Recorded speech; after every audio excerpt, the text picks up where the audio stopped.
The gavel came down so hard it cracked the auction block. "Sold," Harlan Voss announced, and he smiled the way a man smiles when he's already won. He didn't look at the preserves.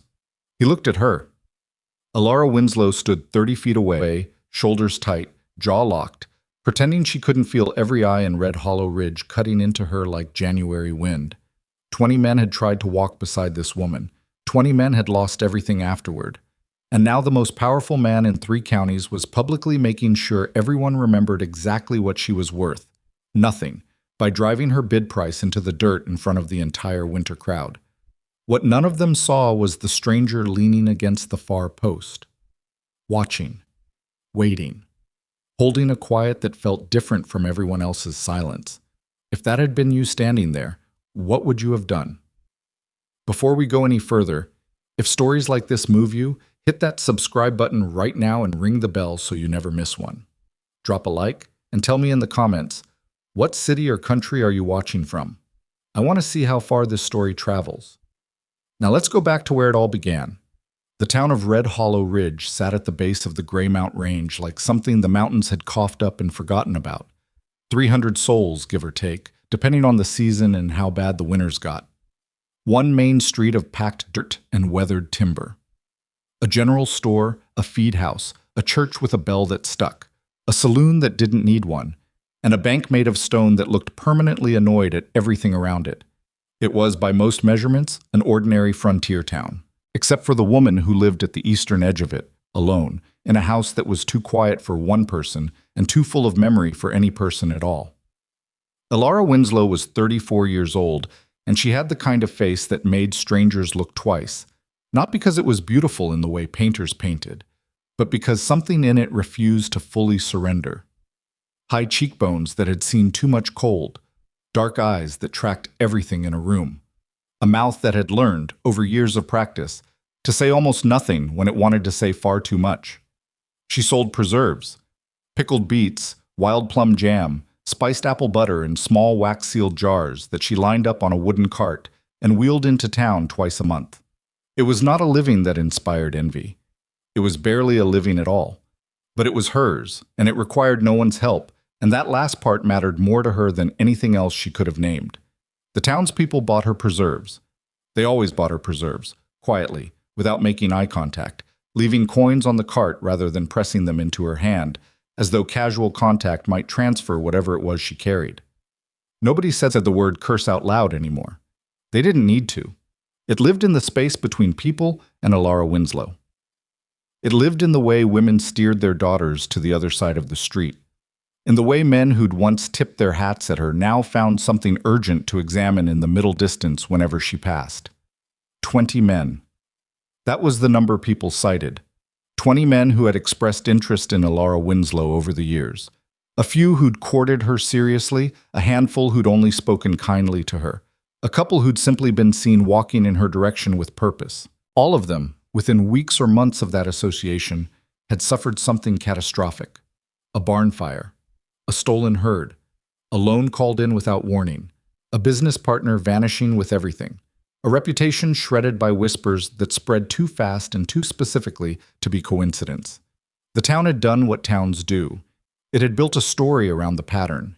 The story was simpler than the truth, and people tend to love simple stories, especially when the truth is something they'd have to do something about. Elara had not been born believing she was cursed. That was the part no one talked about. There had been a time, years ago, when she'd laughed in the streets of Red Hollow Ridge without measuring the sound of it first. When she'd had friends, and her family's ranch had been the kind of place neighbors called on for a cup of sugar or an extra hand at harvest. When her father had been alive and her mother had sung while she worked, and the smell of wood smoke meant warmth, not terror. She remembered all of it with a precision that sometimes felt like a punishment. The ranch had burned on a Thursday in October. She had been 19 years old. She'd woken to orange light through the window and the sound of horses screaming, and by the time she'd gotten to the yard, the main barn was already beyond saving. Her father had tried to go in for the animals. He hadn't come back out. No one was ever charged.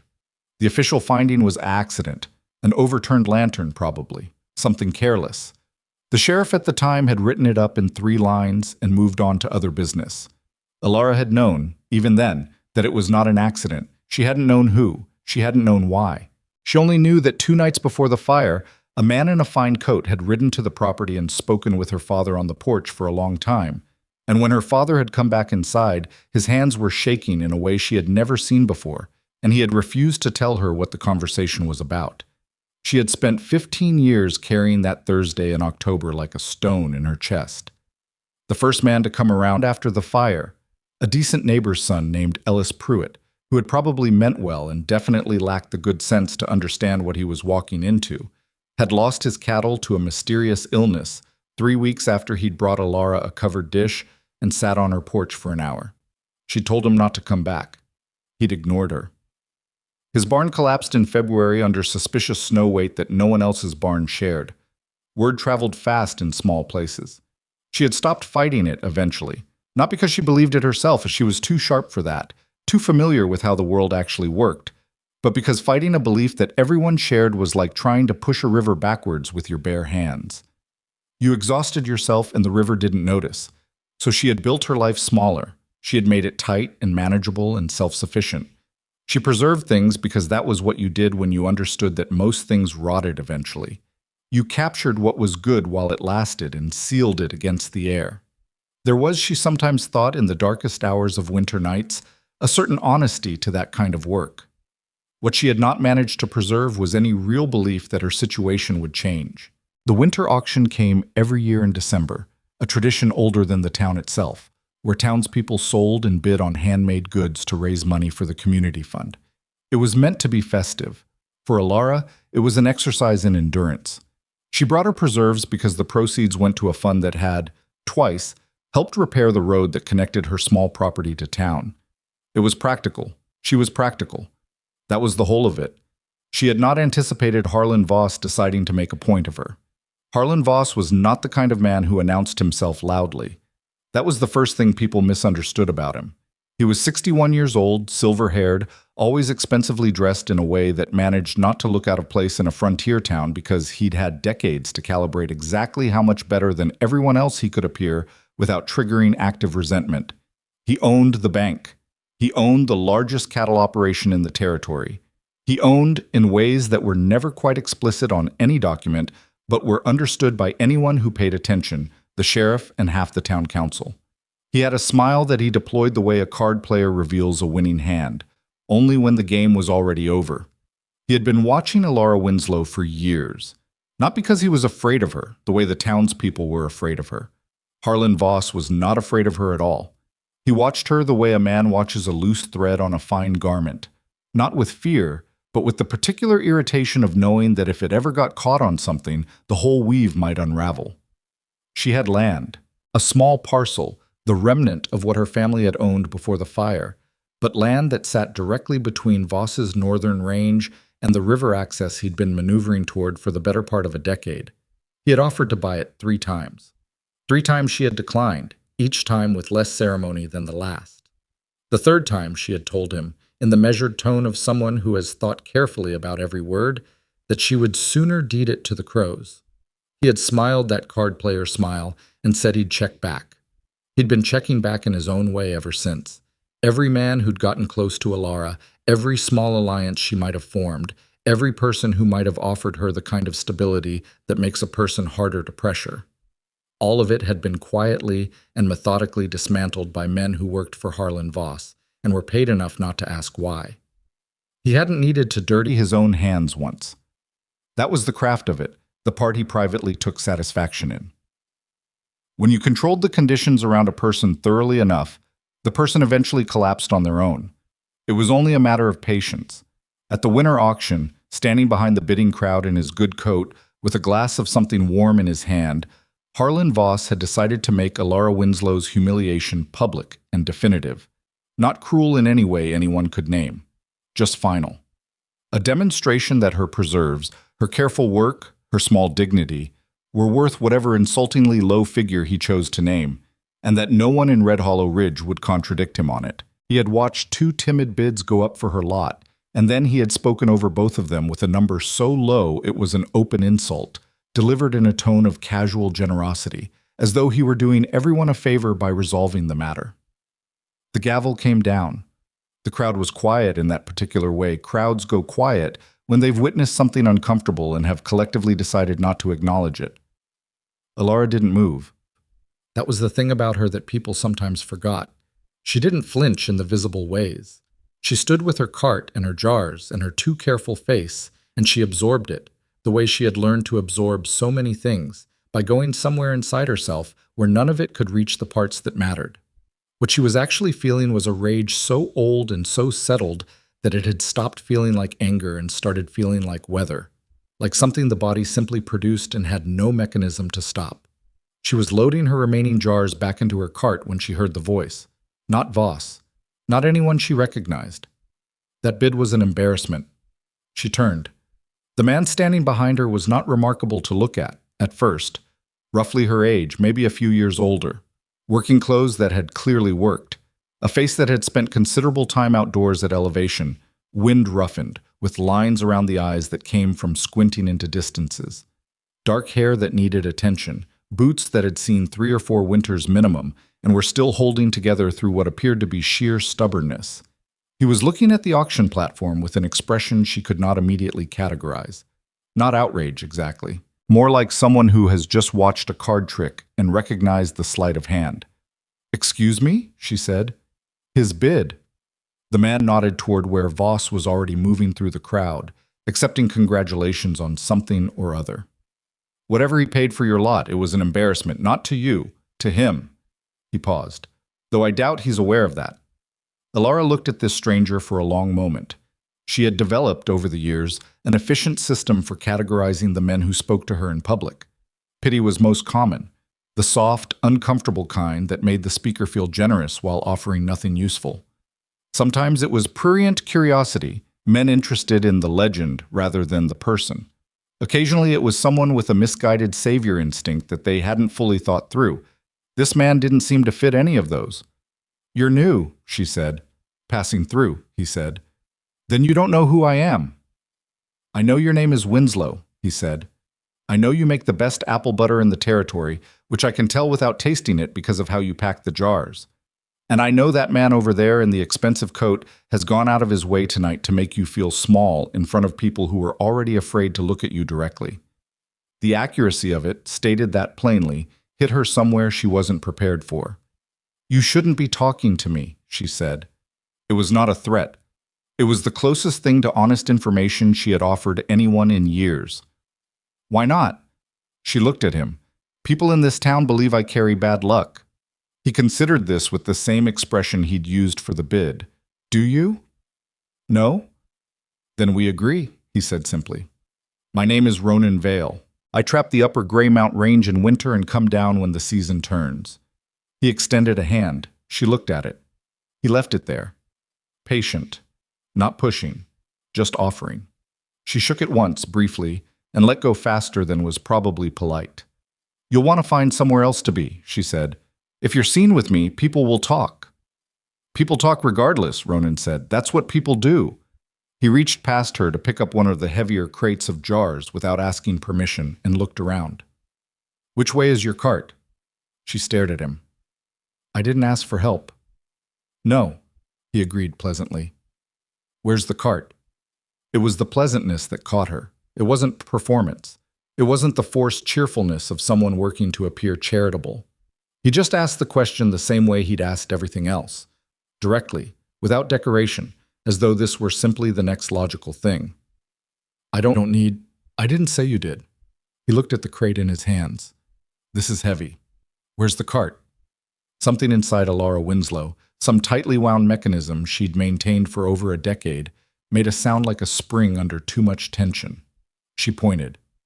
The walk to her cart took 4 minutes and covered the full width of the auction square. 4 minutes during which every person they passed tracked them with the particular silent intensity of people watching something they believe is going to end badly. Elara felt the attention on the back of her neck like a hand pressed flat against it. Ronan Vale appeared to feel nothing of the sort. He set the crate down, arranged it with a competence that suggested he'd handled cargo before, and straightened up and looked at the sky the way a person looks at the sky when they're reading weather. "Storm coming," he said. "Tonight or early morning?" "I know," she said. She knew the weather signals around Red Hollow Ridge better than most people in the town did. When you lived alone at the edge of a community, you paid attention to what was coming. You had to. Long walk back to your property? She looked at him carefully. Why? Because if the storm's tonight, you'll want to move before the pass gets slick. He looked at her. No subtext. No angle she could find. Do you have a horse? I have a mule, she said, because he was going to see it in approximately 30 seconds, regardless. He nodded. Mule's fine for that road if you leave now. She had in fact been planning to leave now. She had been planning to leave now before Harlan Voss had made his performance, and before this stranger had appeared, and before anything else had happened that she was going to have to spend the night processing. But something about the interaction had disrupted her normal, frictionless exit, and she found herself standing next to her cart in the cold with a man she'd met 6 minutes ago who was waiting calmly to see what she decided. You're not from here, she said again. Different emphasis this time. No. The stories. About me. She watched his face. You'd have heard them if you'd been in town more than an hour. I've been in town since this morning, Ronan said. I heard the stories. The wind picked up off the mountains. She felt it through her coat. And, she said, and I've spent 11 winters in the Greymount Range, he said. You learn up there that most of what people believe about the wilderness isn't what's actually dangerous. And most of what's actually dangerous, nobody talks about because it doesn't make a good story. He looked at her steadily. I applied the same logic. Elara held that for a moment. The snow started, not the heavy fall yet, just the advanced scouts, thin flakes drifting sideways on the wind. I can manage the road, she said.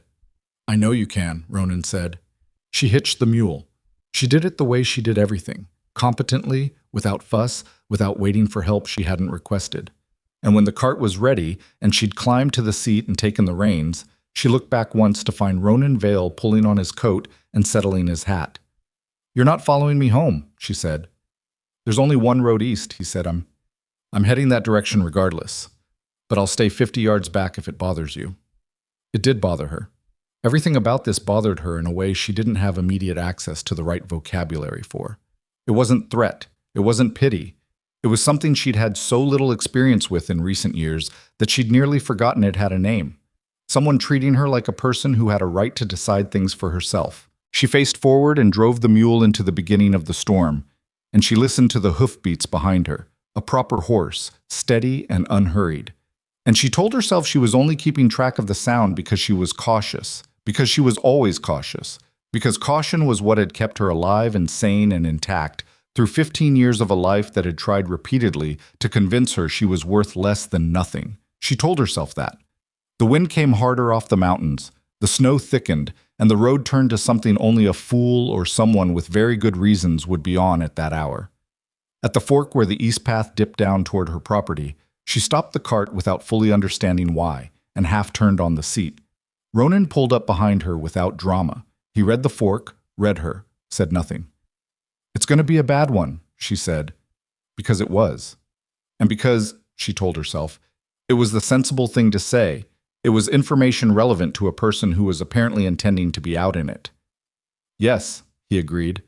She looked at the road. She looked at the sky. She thought about 15 years of doing everything alone and how thoroughly it had cost her, and she thought about the particular exhaustion of being the only person who knew what she actually was versus what everyone else had decided she was. There's a structure at the edge of the north pasture, she said. Roof's sound. You can shelter there until it passes.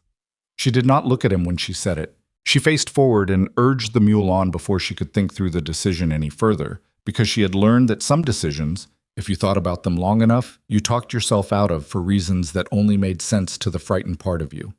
The snow closed in around the cart. Behind her, she heard the horse follow. She told herself it meant nothing. She was already in the way of people who have survived by paying careful attention to what they feel rather than what they want to feel, beginning to understand that it meant something. The structure was a converted storage barn, barely more than 4 walls, and the promised sound roof, empty except for old tools and the smell of cold wood. Ronan unsaddled his horse without being asked and gave the animal room and saw to its needs before seeing to his own, which was the kind of thing Elara noticed without meaning to. She had left the lamp burning in her main house window, visible from where she stood in the barn door, 100 yards across the white dark of the yard. She should have gone inside. She knew she should have gone inside. The town, she said, without turning around. The men, the ones they say suffered for knowing me. She heard him settle against the far wall, the horse's breath in the cold. I heard, he said. 20 of them, she said. That's the number they use. 20. She laughed once, short and humorless. Some of those 20 barely spoke to me. One of them I met at the dry goods store, and he helped me reach something on a high shelf, and his partnership dissolved a month later. And somehow that became part of the count. Ronan said nothing. He was the kind of person, she was realizing, who understood that silence was sometimes the most useful thing you could offer. I used to try to explain it, she said, that there was no curse, that these things had causes, that if you looked at what actually happened to each of them, she stopped, pressed the heel of her hand against her sternum, against the old stone weight that lived there. People don't want different explanations when the one they have is simpler. The simpler story always wins. Not always, Ronan said quietly. She turned then and looked at him in the lamplight she'd brought from the house. I was watching her without the careful sympathy she'd learned to dread, the expression people wore when they thought they were being generous by not fully believing the worst about you. He just looked at her, like someone who had a genuine question and was waiting for the right moment to ask it. My family's ranch, she said. It burned when I was 19. My father died in it. She held his gaze because she had decided, in some part of herself she hadn't fully consulted yet, that she was going to tell the truth tonight. The actual truth, not the managed version she presented to the world. They said it was an accident. I knew it wasn't. I've known for 15 years that someone burned it deliberately. I have no proof. I have no allies. And I am standing in what used to be part of that ranch, in a structure I've kept repaired with my own hands, selling jam to people who believe I am actively cursed by some unknowable force, because the alternative, her voice caught once. Just once. She didn't let it happen again. The alternative was accepting that someone powerful enough to never be questioned destroyed my family and has been destroying every connection I try to make ever since, and that is a thing that is very difficult to live with. The snow drove against the barn walls. The horse shifted. Ronan Vale sat forward and folded his hands together, and his face in the lamplight had an expression she couldn't name yet, but would later identify as the look of a person carrying a weight. They have decided, finally, they have to put down. Elara, he said. She had not told him her first name. I was in the Greymount in October 15 years ago, he said, coming down from the high camps for the season. I cut through the eastern valleys. He paused. I was passing through, the way I'm passing through now. He looked at his hands. I saw the men who started that fire, and I know whose orders they were following. The world did not stop. The snow kept coming, the horse kept breathing, the lamp flame moved in the draft from the boards. Everything kept going exactly as it had been going. But Elara Winslow felt the floor of 15 years shift under her feet. She sat down on the closest thing available, a feed crate, rough and cold through her coat, because her legs had made a unilateral decision that standing was no longer something they were prepared to negotiate. Say that again, she said, very quietly. Ronan looked at her directly. I saw them. I know who gave the order. He swallowed. I didn't come forward. I had reasons, some of them good and some of them I'm less proud of. And I have spent 11 winters in the Greymount Range partly because staying up there meant not having to think about what I didn't do. He held her gaze without flinching from it. I'm telling you now. Elara stared at him. Outside, the storm hit properly. A wall of sound and cold, and the particular ferocity of mountain weather that doesn't negotiate with whatever you had planned. Inside, in the thin lamplight, two people sat with 15 years of buried truth between them, and the silence was not empty. It was full of everything that was going to happen next. Who, she said. One word, flat and certain, and carrying the weight of every year she'd carried that stone in her chest. Ronan Vale looked at her, and he told her. The name Ronan spoke landed in the barn like something physical. Harlan Voss. Elara didn't say anything for a long time. She sat on the feed crate with her hands flat on her knees and her eyes fixed on a point somewhere between Ronan's face and the wall behind him, and she breathed. In and out. The way you breathe when you're trying to stay inside your own body instead of flying apart into the cold dark around you. She had known. That was the thing she had to sit with first. Some part of her had known for 15 years. Not with proof, not with anything she could have taken to a court or even spoken aloud without sounding like a broken woman, making up stories to explain her ruined life. But she had known. The way you know certain things in the marrow of you, in the place where logic hasn't fully reached, but truth has already settled. Harlan Voss had spoken to her father on that porch 2 nights before the fire. Her father's shaking hands. The way he'd refused to tell her what was said. She understood now what that conversation had been. An offer. And her father had refused it. The land, she said. Her voice came out steadier than she had any right to expect. He wanted the land even then. The river access, Ronan said. He hadn't moved from the far wall. He was giving her room, she realized. Space to absorb it without someone crowding the edges of her reaction. Your family's parcel sits on the only section of the eastern bank with a natural ford. Cattle crossing year-round. He's been trying to consolidate that corridor for over 20 years. He paused. Your father wasn't the first to refuse him. But the fire was meant to be the end of it. He expected you to sell what was left afterward. A 19-year-old girl, no family, no money. He thought you'd be gone inside a year. I wasn't, she said. No, Ronan agreed. You weren't. She looked at him then, really looked at him, the way she hadn't permitted herself to since he'd made that announcement and upended the foundation of everything she'd built her understanding of her own life on. He looked tired, not the tired of a man who'd had a long day, the tired of someone who has been carrying something specific for a very long time and has finally set it down and is feeling the absence of the weight and not entirely sure what to do with the space it left. Why are you telling me now? She said. You've had 15 years. He didn't look away. Because I walked into that auction square this morning and I watched him do in public in 20 seconds, the same thing he's been doing to you in private for 15 years. And I've been telling myself for over a decade that there was nothing to be done, that I had no proof that would hold in a court he owns, that coming forward would only bring his attention onto me. His jaw tightened, and standing there watching you load those jars back into your cart, I realized I'd been telling myself a story that was mostly true, but was also, in the parts that mattered most, convenient. Elara held his gaze for 3 full seconds. Then she looked at the barn door, at the storm driving white past the gap in the boards. You said you saw the men, she said, the ones who started the fire. 2 of them.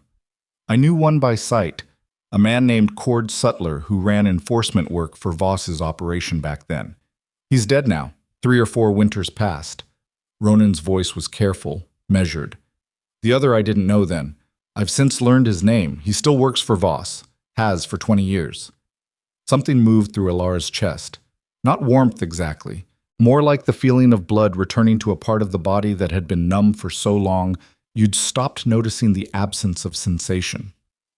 That's a witness, she said. It's half a witness, he said, me placing a man near the scene. Voss has lawyers and a judge he's owned for 12 years and a sheriff who gets his salary supplemented by sources that never appear in the town budget. He shook his head. If we go straight at him with what I can testify to, he buries it. He's buried worse. She noticed the we without commenting on it, filed it away. Then we need more than testimony, she said. Ronan looked at her. Something shifted in his expression. Not surprise exactly, but a recalibration. Like he'd been prepared for several different versions of this conversation, and this one was not the version he'd most expected. Yes, he said slowly, we do. The storm shook the barn walls. Neither of them moved. I need to think, Elara said. She stood up from the crate with the careful steadiness of someone who is not entirely confident in their legs, but refuses to let that uncertainty show. The house has a spare room. It's not much, but the roof doesn't leak. She looked at him once, briefly. You can come in out of this when you're ready. She picked up the lamp and walked out into the storm, without waiting for his answer. So, she didn't sleep. She lay on her bed in the dark and stared at the ceiling and thought, methodically and without sentimentality, about the shape of what she now knew versus what she could prove versus what she could do about the difference. Harlan Voss. She turned the name over in her mind the way you turn a stone over to look at what lives underneath. She'd thought about him often over the years, not with any clear accusation attached, just a sense of wrongness whenever their paths crossed, an animal instinct that she'd never been able to fully explain even to herself. She thought it was because he wanted her land. She hadn't understood that the wanting went back further than she'd realized, that the wanting had killed her father, that everything since had been one long, patient campaign to make her small enough to finally, quietly disappear. She thought about her father, about the kind of man he'd been. Not perfect, not without his frustrations and his stubbornness, and his particular inability to admit when he was wrong about a small thing, but honest. Honest in the bone-deep way that certain people were honest, not as a performance but as the only mode they knew how to operate in. He would not have sold that land because he understood what it meant for the watershed, for the smaller properties downstream, for the neighbors who depended on the river access for their cattle. He had died for that understanding. She owed him more than 15 years of hiding. By the time gray light started pushing under the door, she had the beginning of something. Not a plan. Not yet. Nothing organized enough to deserve that word. More like the skeleton of an idea, the bones of it visible without the flesh yet. She got up and built a fire and put water on and stood at the kitchen window watching the storm had broken sometime in the night. The yard was white and still.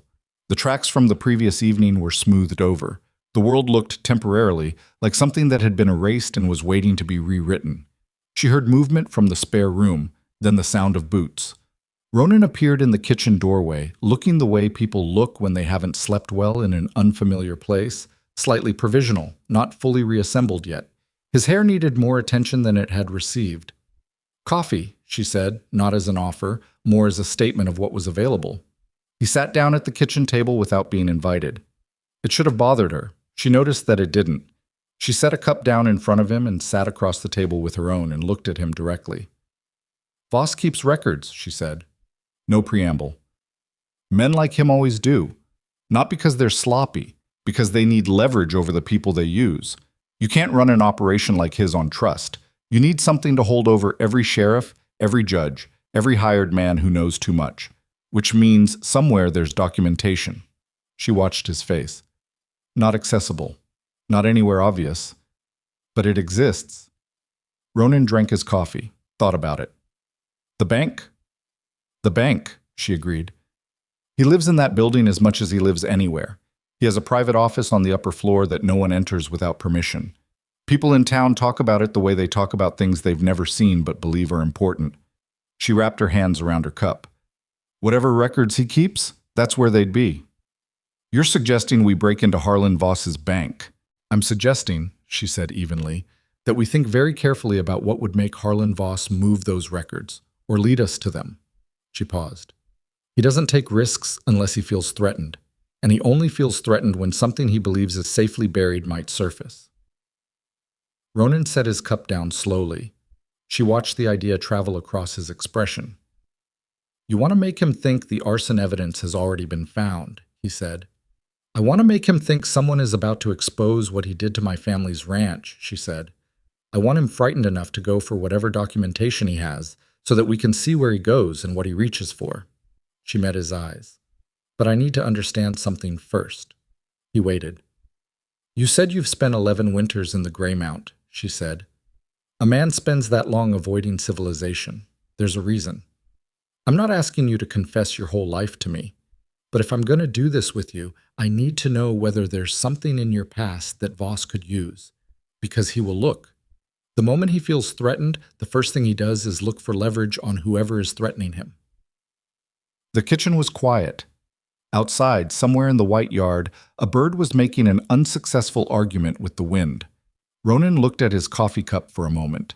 Then he looked at her. "I had a disagreement with a territorial marshal about 7 years ago," he said. "Disagreement is a generous word. I broke his jaw." He held up a hand before she could respond. "He had it coming. I'll explain that some other time and you can judge for yourself. There are no outstanding charges. But it's the kind of history that, in the hands of someone trying to make me look like an unreliable witness, could be made to look worse than it was." Elara considered this. "Is there anything else?" He held her gaze. "Nothing Voss could use that I can think of." She nodded slowly. Accepted it, not because she'd verified it, but because she'd been reading people's faces for 15 years in a town that had made an art form of lying to her. And Ronan Vale's face when he said that had the specific quality of a person who is not lying, but is also aware they haven't told you everything. She could work with that. She'd worked with less. Then here's what I think we do, she said. The plan that took shape over the following 2 days was not elegant. That was the first thing Elara would have said about it, if anyone had asked. It had rough edges, and it depended on a number of things going right that had no guarantee of going right, and it required her to do something she had spent 15 years training herself not to do: be visible. Conspicuously, deliberately, unavoidably visible. Ronan spent the first day riding the perimeter of her property while she watched from the kitchen window and tried to understand what he was assessing. When he came back, his boots caked with frozen mud, he sat at her table and drew a rough map of the land from memory with a patience she didn't expect, marking the sight lines, the approaches, the places where the terrain offered natural concealment.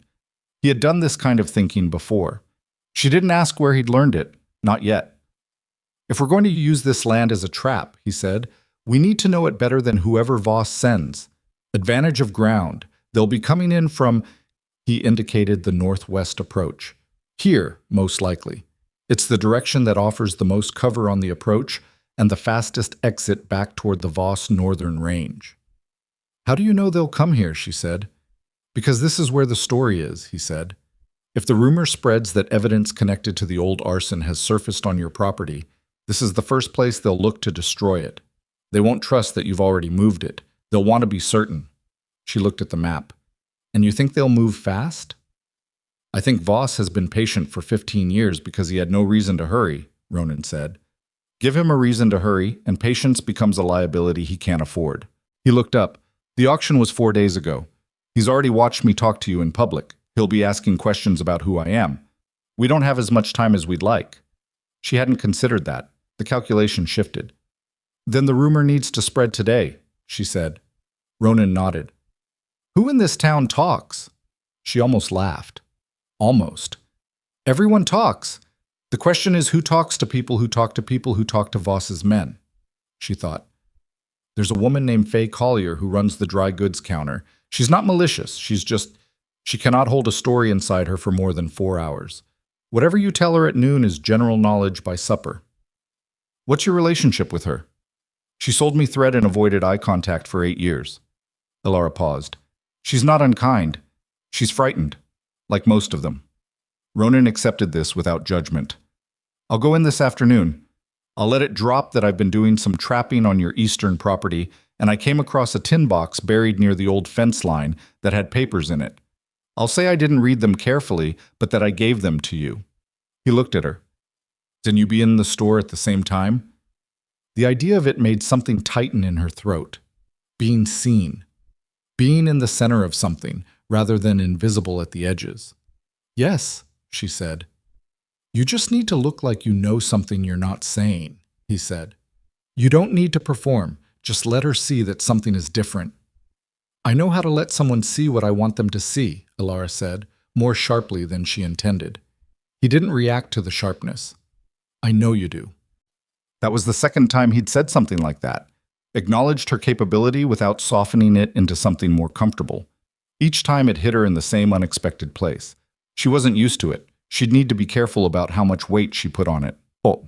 Faye Collier was 47 years old and had been running the dry goods counter since her husband's back gave out, and she had the earnest, slightly overwhelmed quality of someone who genuinely tried to treat everyone decently while also finding it physically impossible not to share what she knew with the next person who came through the door.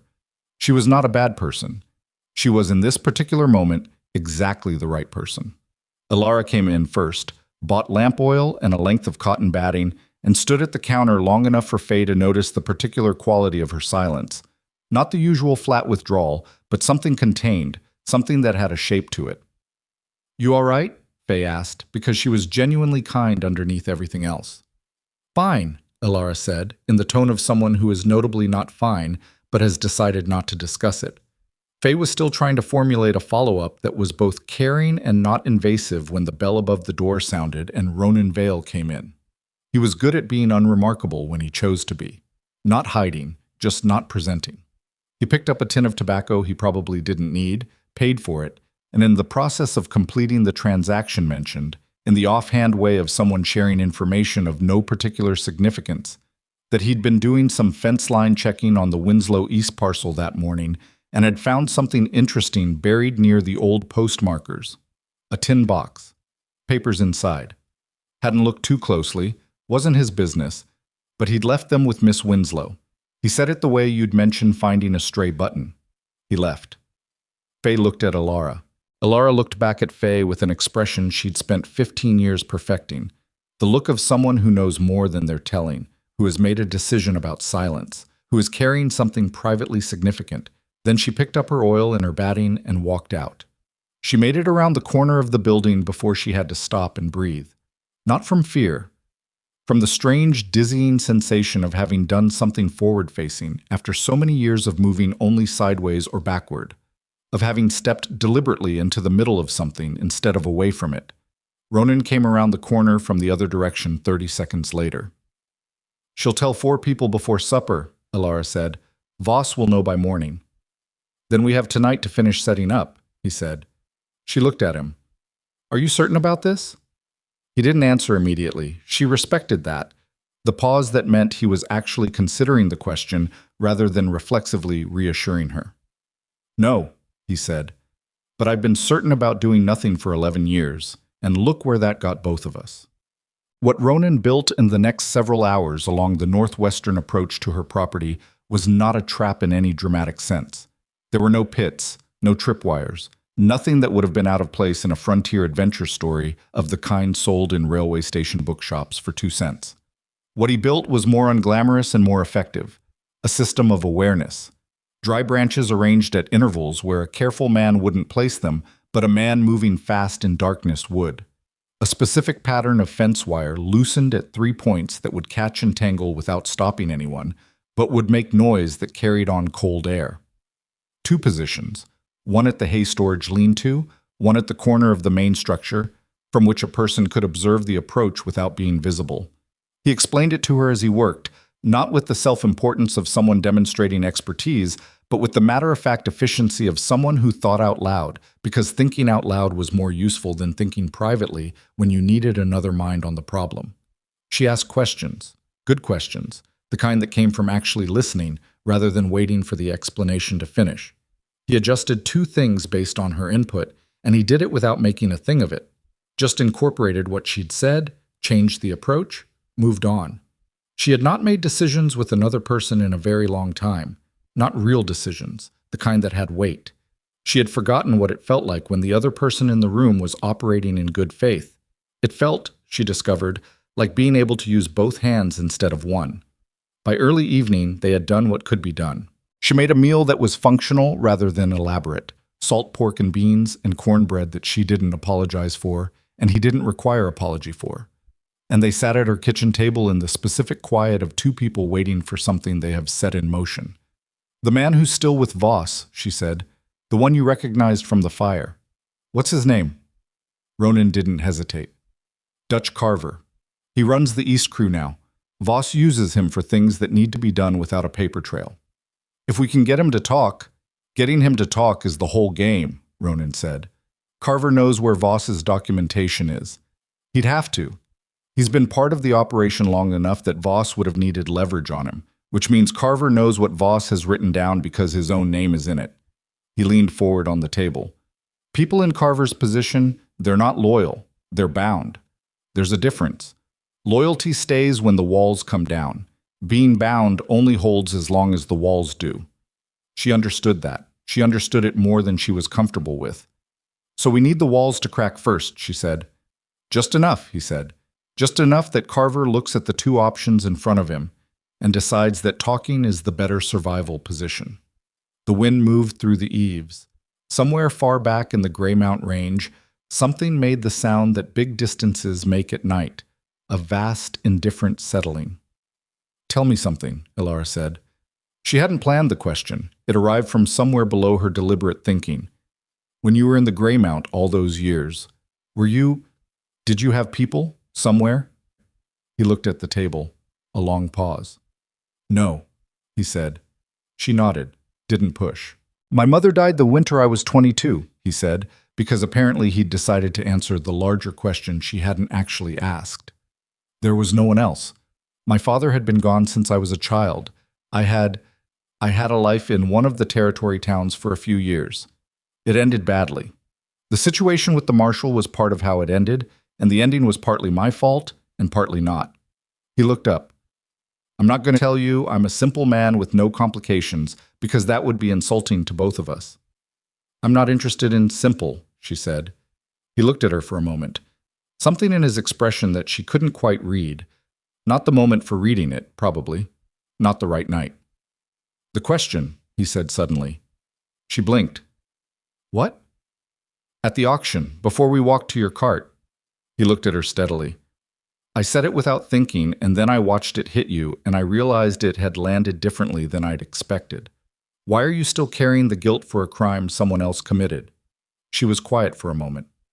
You noticed that. Hard not to.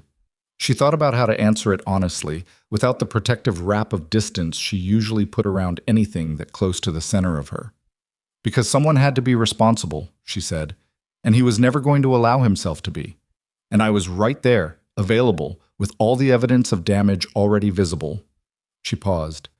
It's easier to believe you're cursed than to believe the world is unjust in ways that have no resolution. The curse is contained. It lives in me. I can understand it, even hate it. The other thing, the injustice. That's too big to hold. Ronan was quiet for a long time. It's not too big, he said. We're holding it right now. Before she could answer, the first branch snapped in the darkness outside. The sound carried perfectly on the cold air, exactly as he'd said it would. They both went still. A second snap. Then the soft ring of wire catching fabric or leather.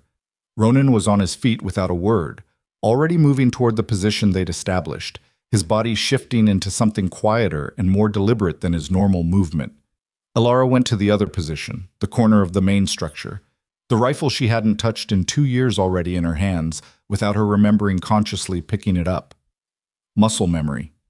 Her father had taught her, before everything. In the darkness beyond the yard, shapes moved that were too deliberate to be animals and too quiet to be innocent. 3 of them. No, 4. They were coming in fast now, past the point of caution, which meant they'd made a decision that speed mattered more than stealth. Men who moved like that had been told something needed to be destroyed before it could be read, and they were committed to the task. Elara thought about her father, about Thursday in October, about 15 years of being smaller and quieter than she actually was. She steadied the rifle. She thought, not anymore.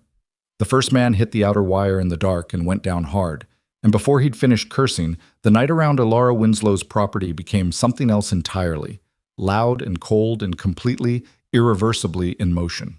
The trap had done what it was built to do.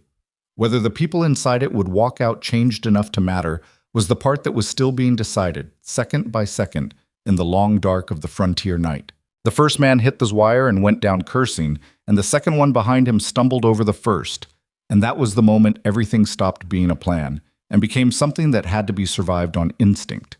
Elara held her position at the corner of the main structure, rifle up, cheek against the stock, the way her father had taught her when she was 12 years old, and the lesson had seemed abstract and now was the only thing in the world that felt concrete. She could see 2 shapes in the darkness beyond the yard, both of them struggling to untangle from the wire, and she could hear at least 2 more further back, the sound of boots on frozen ground, the particular catch of a man's breath when he's moving fast in cold air and trying to be quiet at the same time. Ronan came out of the lean-to from the side angle, and he did it without announcing himself, which was the point. He had something in each hand that wasn't a rifle, a coil of rope and a short-handled axe that he was using as a weight and a deterrent rather than a weapon, which told her something about him she filed away for later. He moved to the downed men with a speed that was not dramatic but was completely purposeful, and he had the first one restrained before the man had fully processed what was happening to him. "Don't," Ronan said. One word, flat as a stone. The man on the ground made a decision. Elara could see him making it, the brief tensing that preceded either submission or a bad choice. He looked at the rope already on his wrists, and he looked at the axe, and he decided. He went still. The second man in the wire had gotten one hand free and was reaching for something at his belt, and Elara fired. Not at him. She put the shot into the ground 2 feet to his left, close enough that he felt the kick of the dirt against his face, and the sound of it in the frozen night air was enormous, the kind of sound that rearranges a person's priorities. He put both hands flat on the ground. "That was a warning," she said. Her voice came out level. She was faintly surprised by that. "The next one is a decision." From further back in the dark, she heard movement stop. The two shapes she'd tracked but not yet located went absolutely still. And then there was a long moment, 10 seconds, maybe 15, where the night held its breath and everyone in it calculated their odds. One of the shapes in the darkness said, "Carver didn't say anything about the woman being armed." Elara kept the rifle steady. "Carver was wrong about several things tonight." Another pause. Then the sound of boots shifting, bodies turning. The two shapes in the back were reconsidering, and reconsidering meant retreat, and retreat was not what she'd planned for. She needed them contained, not scattered back to Voss with a report of failure and a description of what they'd walked into. "If you run," she said, louder now, projecting into the dark, "I'll know your faces come morning, and I'll know you were here, and you'll have failed at what you came to do, and the man who sent you doesn't strike me as forgiving when people fail him." She let that sit for a moment. "Stay," she said, "and we can have a conversation about your options, which are better than you think they are right now." Silence from the dark. Then, after a pause that felt longer than it probably was, one of the shapes moved. Forward, not back. Hands visible in the pale starlight. The second shape followed. Slower, more reluctant, the body language of someone doing the arithmetic one more time and arriving at the same unwanted answer. 4 men total. In the next few minutes, with Ronan managing the logistics and Elara managing the atmosphere, all 4 of them were sitting against the outer wall of the hay storage structure, with their hands tied and their expressions ranging from sullen to calculating to one who looked like he was going to be sick. Ronan brought the lamp out from inside and hung it from the post at the corner, which gave enough light for faces and not much else.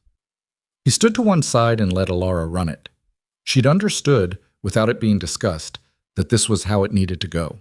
That she was the one withstanding here, the one with 15 years of accumulated grievance and the land they'd come to destroy, and that her presence in front of these men rather than behind Ronan was not incidental. She looked at them one at a time. 2 were in their 30s, hired hands by the look of them. Men who did what they were paid to do and tried not to know too much about why. One was older, with a scarred chin and the patient stillness of someone who had been in rooms like this before, on both sides. The fourth was the one who looked sick, young, 23 at the outside, she thought, with the expression of someone who'd taken a job that had seemed straightforward and had very recently understood that it wasn't. She started with him, not because he was weakest, though he probably was, but because starting with the most frightened person established something about the nature of the conversation that she wanted established early. "How long have you been working for Voss?" she said. The young one looked at the older man with the scarred chin. "Don't look at him," Elara said. "Look at me." He looked at her. "About 4 months," he said. His voice had a catch in it. "What's your name?" He hesitated. Walter Briggs." "Walter." She kept her voice even. Not warm, not threatening, just direct. "You were hired to come here tonight and burn whatever you found, correct?" He closed his eyes briefly, opened them, nodded. "Did anyone tell you what you were burning?" "No, ma'am." "Did you ask?" He looked at his hands. "No, ma'am." "That's honest," she said. She moved her gaze to the older man with the scarred chin. "You're Dutch Carver." It wasn't a question. She watched his face when she said the name. Watched for the flicker, the micro-adjustment. It was there. Brief and controlled, but there. "Don't know that name," he said. "That's fine," she said. "I know it for you." Ronan hadn't moved from his position to the side. She could feel him there the way you feel a wall when the room gets uncertain. A fixed point, reliable without being intrusive. She kept her focus on Carver. Dutch Carver was not a stupid man. She could see that immediately, and it was important to account for. Stupid men were predictable in the ways their fear moved them. Smart men were predictable in different ways. They always, in the end, calculated toward survival, and if you showed them the calculation clearly enough, they eventually did the math.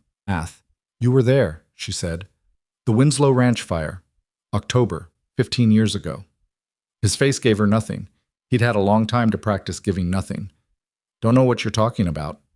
The other man was Cord Sutler, she said.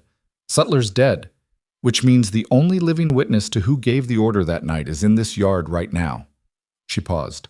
That could be a problem for you, or it could be your way out of a very difficult situation. Which it is, depends on the next 20 minutes. Carver said nothing, but his eyes moved, just slightly, just once, to Ronan. Ronan looked back at him without expression. He was on the mountain, Carver said, very quietly. A statement, not a question. He was on the mountain, Elara confirmed. Something moved through Carver's expression then. Not fear exactly. It was more resigned than that. The look of a man who has spent years accounting for a specific risk and now watches that risk arrive and finds that the arrival is, in some terrible way, almost a relief after the years of anticipating it. He looked at the ground between his boots. What do you want? He said. The ledger, Elara said. His head came up. I know it exists, she said. Men like Voss don't run operations like his without documentation. They need it. It's how they hold people. She kept her eyes on his face. You know where it is. What you're asking me to do, Carver said slowly, is sign my own death warrant. What I'm showing you, Elara said, is that you already have. Voss doesn't leave loose ends. You've been working for him for 20 years, which means you know enough to destroy him, which means at some point, when you're no longer useful, when something changes, when he needs to clean house, you become a liability. You know that. She watched him. You've known it for a while. That's why men in your position drink. His jaw tightened. She'd guessed at the last part, but the tightening told her she'd guessed right. The Federal Circuit comes through this territory in the spring, Ronan said, speaking for the first time since they'd gotten everyone seated. His voice was quiet and even. We've already sent a letter to the territorial office. It's been sent. It's already done, whatever happens here tonight. He let that land. The question is whether you're on the right side of that when it arrives. This was not entirely true. The letter existed in the form of an intention rather than an actuality. They'd discussed it, planned to write it, had not yet dispatched it. But Carver didn't know that. And more importantly, it was the kind of thing that sounded precisely like the truth because it was the kind of thing that people in their position would have done. The best lies, Elara had learned from 15 years of being lied to, were the ones indistinguishable from obvious sense. Carver was quiet for a long time. The young one, Walter, had stopped looking sick and started looking at Carver with the expression of someone watching a decision get made that would determine his future too. The two hired hands said nothing. They had the air of men who understood they were minor characters in something and were waiting to see how it resolved. The bank, Carver said finally. There's a room behind the east wall of the upper office. Not the main safe, behind it. There's a cavity in the wall, behind a panel that looks like plain plaster. He keeps a bound ledger in there, black cover, no title on the spine. He stopped. I've seen it twice. He doesn't let people see it. I saw it twice by accident, and he knows I saw it, and neither of us has ever mentioned it.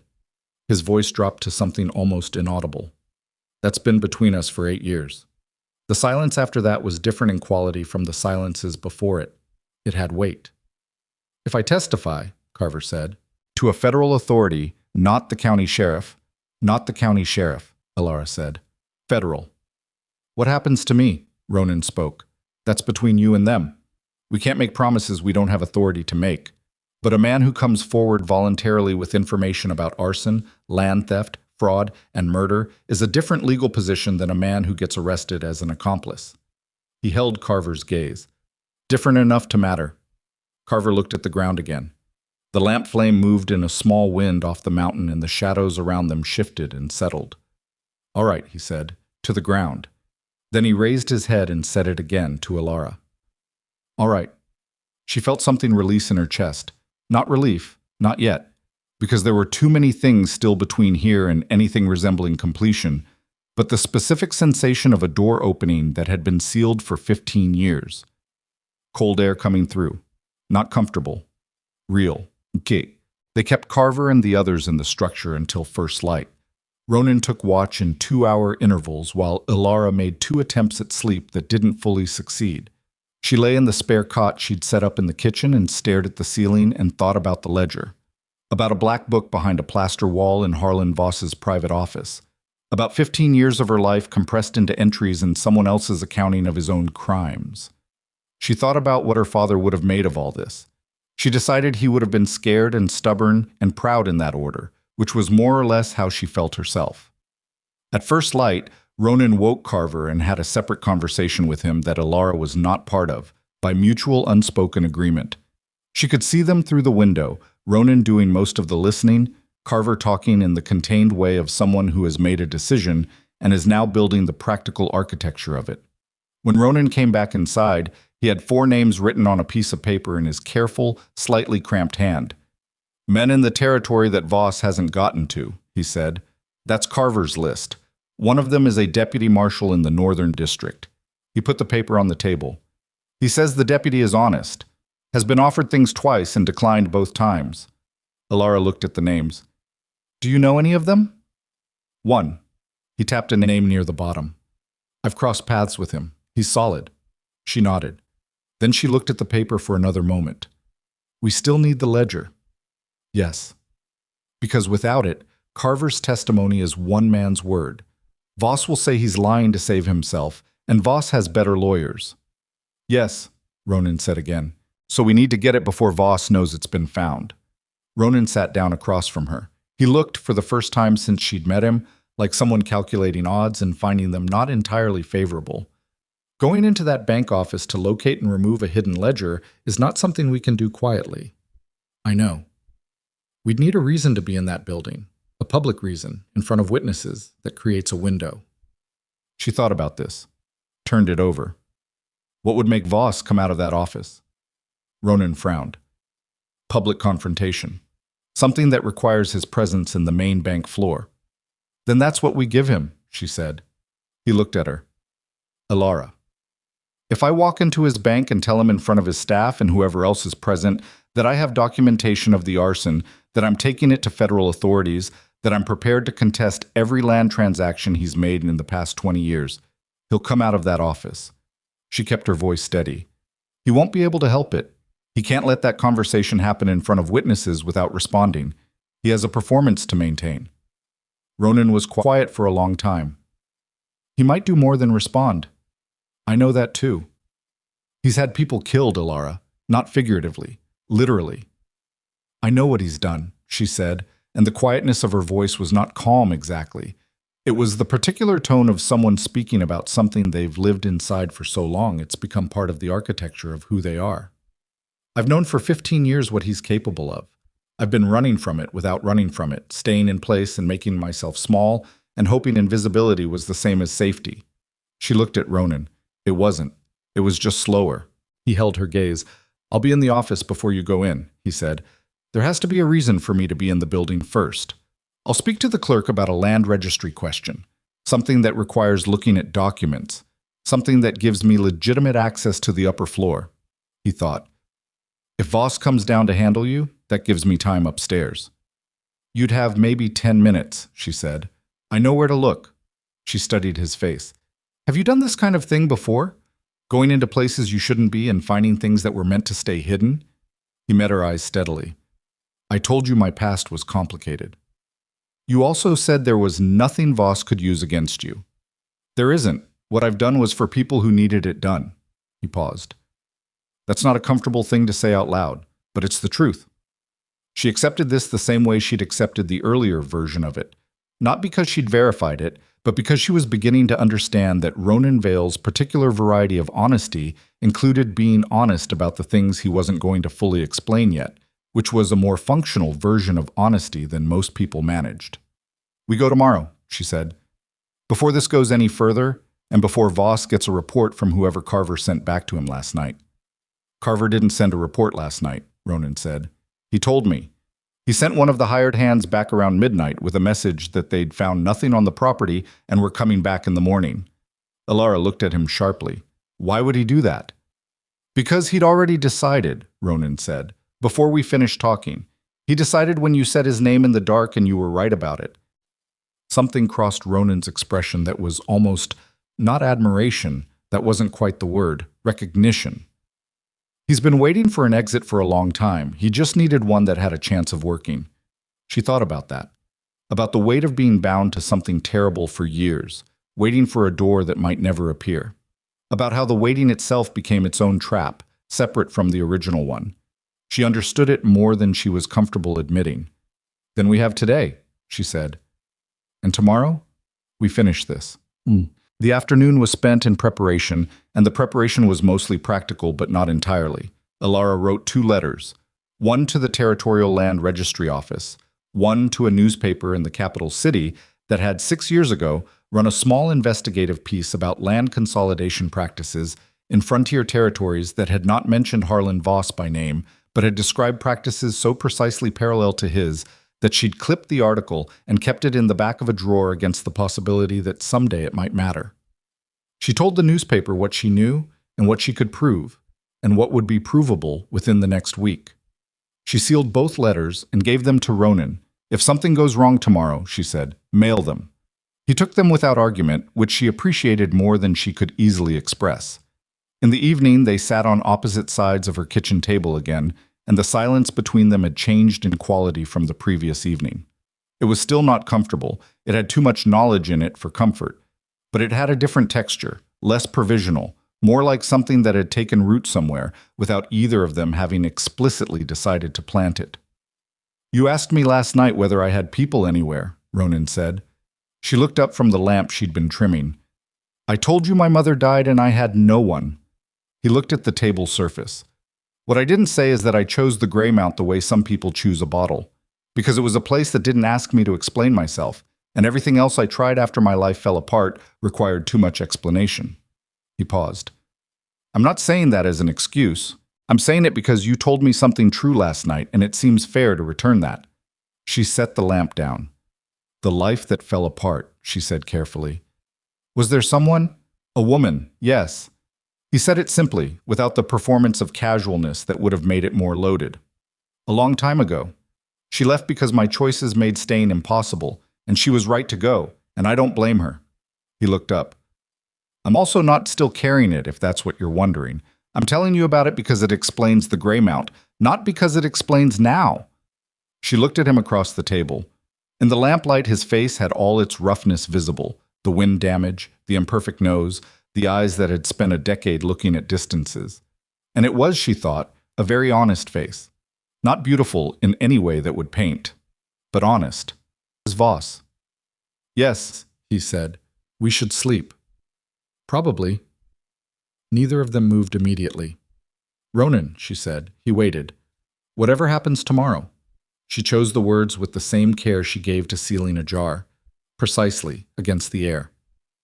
I need you to understand that I'm walking into that bank because of 15 years of what that man did to my life. Not because of you, not because you're with me. She held his gaze. I'm glad you're here. That's a separate true thing. But the walking in, that's mine. He looked at her for a long moment. The lamp flame moved and settled. I know, he said. That's exactly why it's going to work. Morning came hard and clear, the sky the particular sharp blue that follows a cold night, the kind of sky that has no tolerance for ambiguity. Elara dressed with deliberate care, which she was aware was a thing people did before events they weren't certain they'd return from, and she was aware of being aware of it, and she decided not to find that embarrassing. She checked the rifle and left it at the house. What she carried instead was smaller, a short pistol, loaded, worn at her hip in a manner that was visible but not aggressive. She was not going into Harlan Voss's bank as someone who wanted a fight. She was going in as someone who could not be frightened into avoiding one.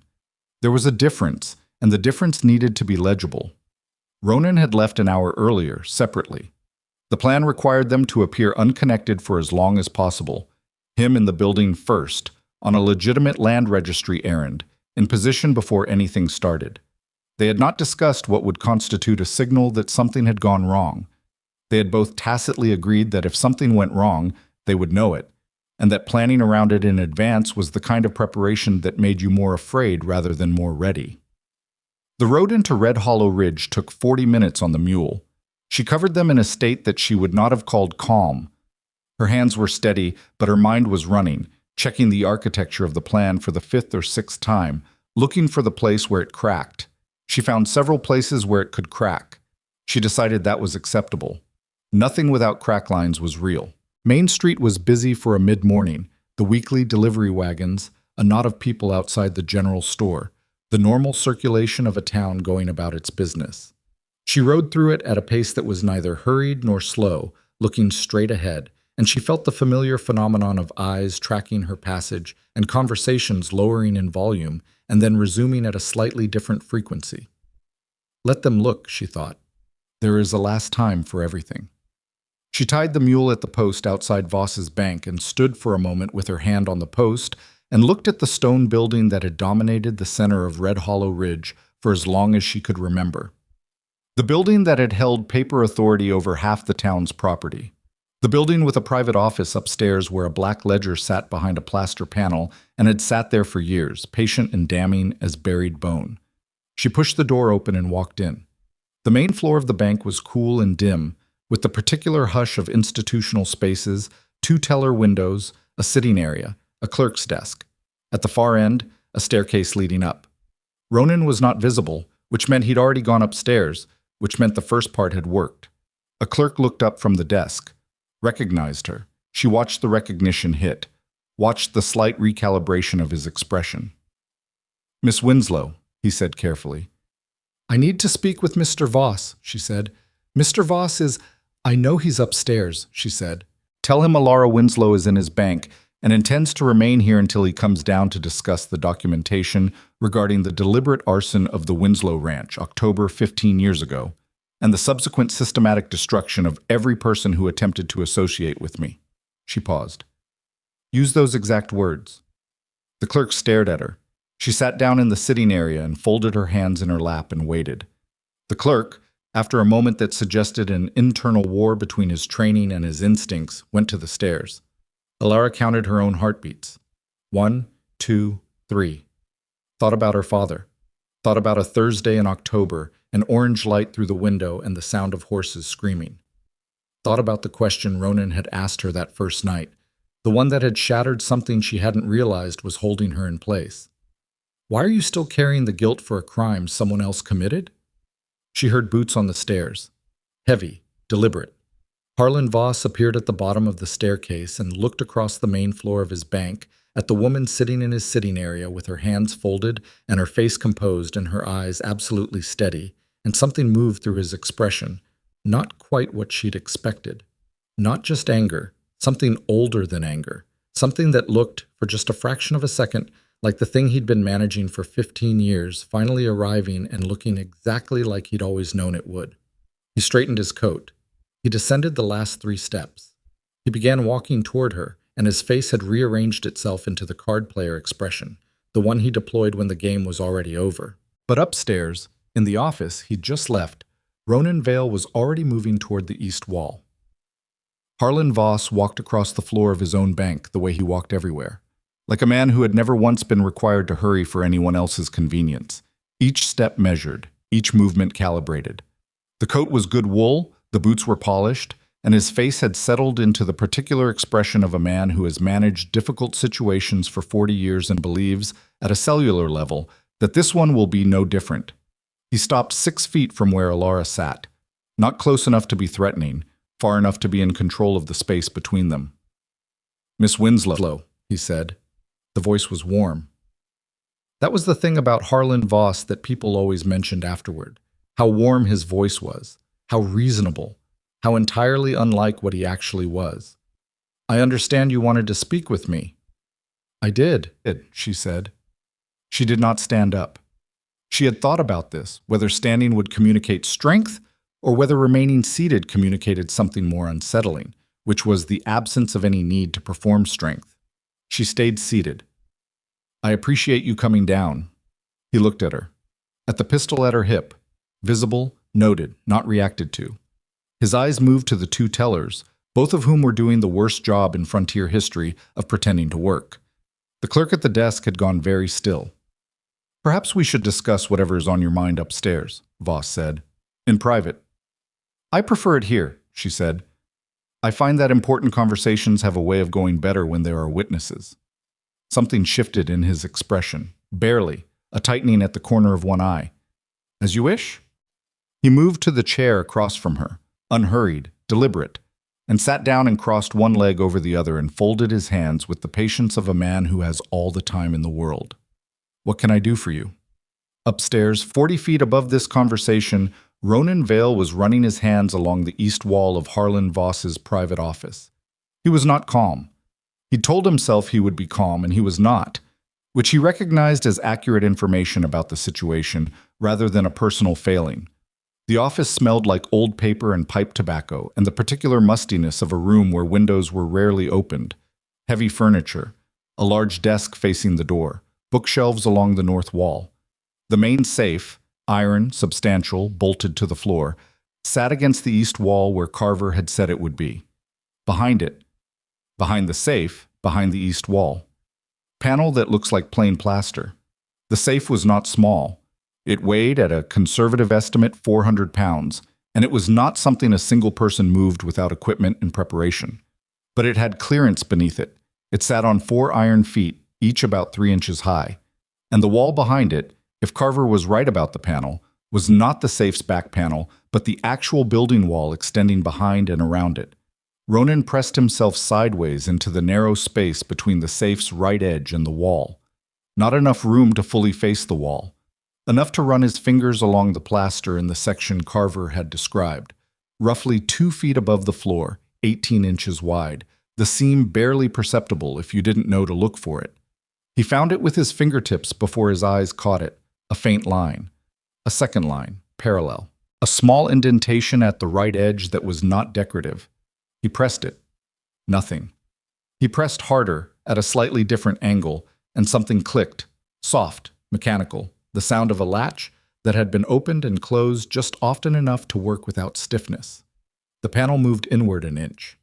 Downstairs, Elara was watching Harlan Voss's face and answering his question, which had been so measured and so reasonable that it almost made her admire him.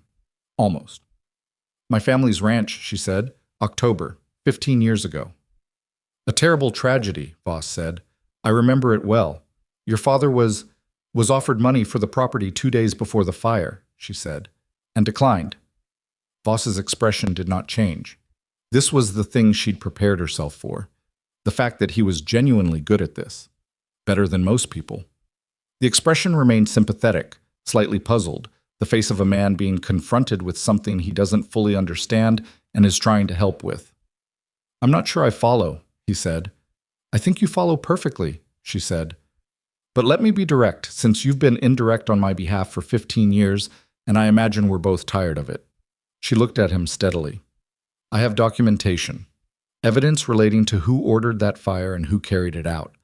I have a witness who was present, and I have already been in contact with the Federal Circuit Office regarding a formal investigation into land transactions in this territory over the past 2 decades.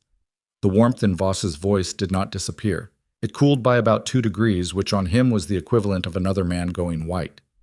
"That's a serious accusation, Miss Winslow." "It's not an accusation," she said. "It's a statement of fact. The accusation comes later in front of a federal magistrate." She paused. "I came here today because I believed you deserved to know what's coming, as a courtesy." He looked at her. Really looked, for the first time in the conversation, the assessment dropping briefly through the performance. "A courtesy," he repeated. "I'm not a cruel person," she said. "I don't need you to be surprised." Upstairs, Ronan had the panel open. The cavity behind it was roughly the size of a small traveling case, carved into the wall deliberately, sided with pine boards, dry and dark. Inside it, exactly where Carver had said it would be, was a ledger. Black cover. No title on the spine. Roughly 3 inches thick, the pages swollen slightly with age the way paper swells in rooms that see seasonal temperature changes. He pulled it out with hands that were not entirely steady. He did not open it. There was no time for that, and the contents were not something he needed to verify here. He needed to close the panel, leave the office exactly as he'd found it to the degree possible, and get downstairs before Voss either concluded the conversation or sent someone up. He pressed the panel back. The latch caught. He stepped out from beside the safe, checked the office with the rapid sweep of someone who has learned, somewhere in a complicated past, to leave spaces as they were found. He went for the stairs.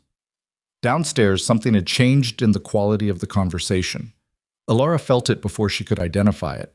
A shift in Voss, not visible in his posture or his expression, which remained as controlled as ever, but in something beneath the performance. A decision being made, somewhere behind his eyes. She had seen it. She just didn't know yet what he'd decided. "Let me offer you something," Voss said. His voice had changed slightly. Still warm, but the warmth had acquired an edge, the way a room temperature changes when someone opens a door to cold air. "The property you're currently occupying is assessed at a figure that doesn't reflect its full value. I've been meaning to revisit that assessment for some time." He uncrossed his leg, leaned forward slightly. "I could offer you 3 times the current assessed value, today, in cash." He let it sit.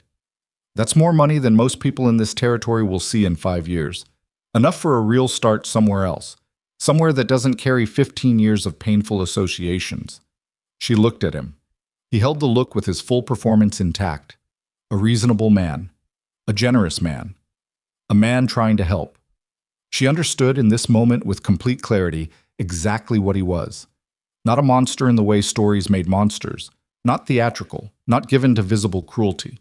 Just a man who had decided, very early in his life, that he was more important than other people, and had spent 40 years constructing a world that confirmed that decision, and had buried or broken or bought everything that disagreed. "I'm not for sale," she said. "I haven't been for 15 years. I'm surprised you're still trying." The warmth went out. Not completely. He was too practiced for it to go completely, but enough that she saw, for the first time, something close to what he actually was behind the construction. "You're making a mistake," he said, quietly, the kind of quiet that was meant to communicate something about what he was capable of. "I've made plenty," she said. "This isn't one of them." And then Ronan came down the stairs. He came down at a normal pace, neither rushed nor slow, and he had his coat on and his expression arranged in the mild, inoffensive way of a man who has completed routine business and is leaving a public building. But Voss's eyes went to him with the precision of a man who accounts for everything in his environment, and in the second that Voss looked at Ronan and Ronan met his gaze without wavering, something passed between them that was not words and required none. Voss understood. Elara watched it happen, watched Voss's mind go through the calculation in real time, the rapid, experienced assessment of a man who had spent decades managing threats and knew what a contained threat looked like versus an active one. His eyes went from Ronan to Elara, then to the stairs behind Ronan, then back. His hand moved. She had been watching for exactly this, because she had thought about it on the 40-minute ride into town and decided it was the most likely failure point. A man who has spent 15 years destroying quiet threats does not simply accept the existence of one he cannot immediately contain. He reaches for the fastest resolution available to him. She was out of the chair before his hand cleared his jacket. "Don't," she said. The pistol was in her hand. She did not point it at him. She held it, visible, aimed at the floor between them, which was a different communication than pointing, and she needed him to understand the difference. She needed the tellers and the clerk to see the difference. She needed this to be a woman stopping a man from doing something irreversible, not a woman threatening a prominent citizen. Voss went absolutely still. "There are 4 people in this room watching you," she said. Her voice had gone to that level place again. The one she hadn't known she possessed until the first night in the barn when she'd spoken the truth for the first time in years. "And more outside who will see whatever happens when we leave this building. And the Federal Circuit Office has already received information about this investigation. You cannot make this go away." She looked at him. "Not this time." Voss's hand was still inside his jacket. He had not completed the reach. He was looking at her with an expression she had never seen on his face before in 15 years of knowing his face at a distance, because for the first time the calculation was running in a direction he hadn't prepared for. "Take your hand out," she said. A long moment. The room did not breathe. He took his hand out, empty. He smoothed the front of his jacket, sat back, picked up his controlled expression from the floor where it had briefly fallen and put it back on, though it fit less well than before. "You have nothing that will hold," he said, "whatever you think you have." "We have the ledger," Ronan said. He said it simply. Not triumphant, not theatrical, just factual. The way you state a thing that has ceased to be debatable. The ledger. 2 words. And Elara watched them hit Harlan Voss the way the name Dutch Carver had hit Carver himself. The arrival of a specific feared thing, stripped of all the years of anticipating it, finally just present and real and impossible to manage away. His face did something she hadn't expected. It didn't go cold or angry or calculating. For just a moment, brief, human, almost unbearable to look at. It went somewhere that might have been called despair if it hadn't been immediately crushed by everything he was and had spent a lifetime becoming. Then it was gone, and the performance was back, but thinner, like paper held up to light. "You broke into my private office," he said. "We retrieved documentation of crimes," Ronan said. "The method of retrieval is a significantly smaller legal problem than the contents." "You have no authority." "We don't need authority," Elara said. "We need the federal magistrate, who is currently approximately 6 days' ride from this territory and moving toward it." She held Voss's gaze. "We sent the letter 8 days ago." This was the second calculated untruth of the past 2 days. The letter she'd written had been dispatched that morning by a writer she'd arranged through Carver, a man Carver trusted and Voss had no file on. Whether it had gone, whether the writer was honest, whether the timing she was implying was accurate, none of that was certain. But Voss didn't know what was certain, and the uncertainty was, right now, more useful than any certainty could have been. He looked at her. "You're bluffing." "Am I?" she said. Not a question. He studied her face for a long moment. She let him look. She had learned, from 15 years of being studied and assessed and found manageable, how to let someone look at her face without giving them anything that wasn't deliberate. He found nothing to hold on to. "I want my lawyer," he said. "You'll have him," Elara said, "when the federal authorities arrive." She stood.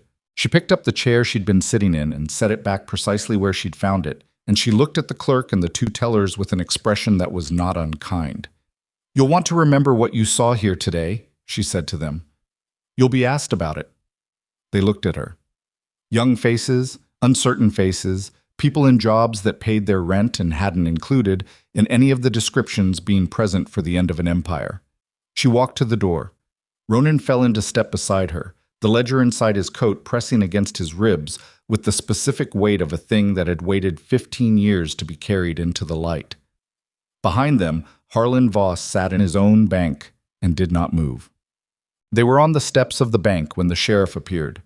He came around the corner of the building with 3 men behind him and his hand on his belt, and the expression of a man who had received a message he didn't fully understand but was committed to the performance of authority regardless. Sheriff Dale Pruitt was 53 years old and had been the law in Red Hollow Ridge for 11 of those years, and had been Harlan Voss's law for all 11 of them.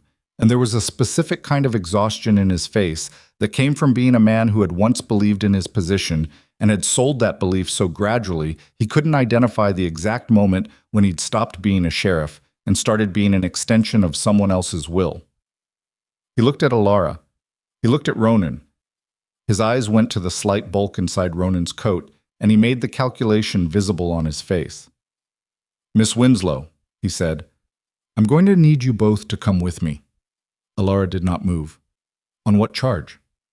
Mr. Voss has indicated a great many things over the years," she said, "most of them to the disadvantage of people who couldn't defend themselves." She looked at the sheriff with the steady attention she'd been giving everyone today, the look that said she was accounting for everything and had already run the numbers. "Are you aware that a federal investigation has been opened into land transactions and property crimes in this territory?" Pruitt blinked, just once. "I haven't received—" "You wouldn't have," she said. "Federal investigations don't announce themselves to local officials who are documented in the evidence." She paused.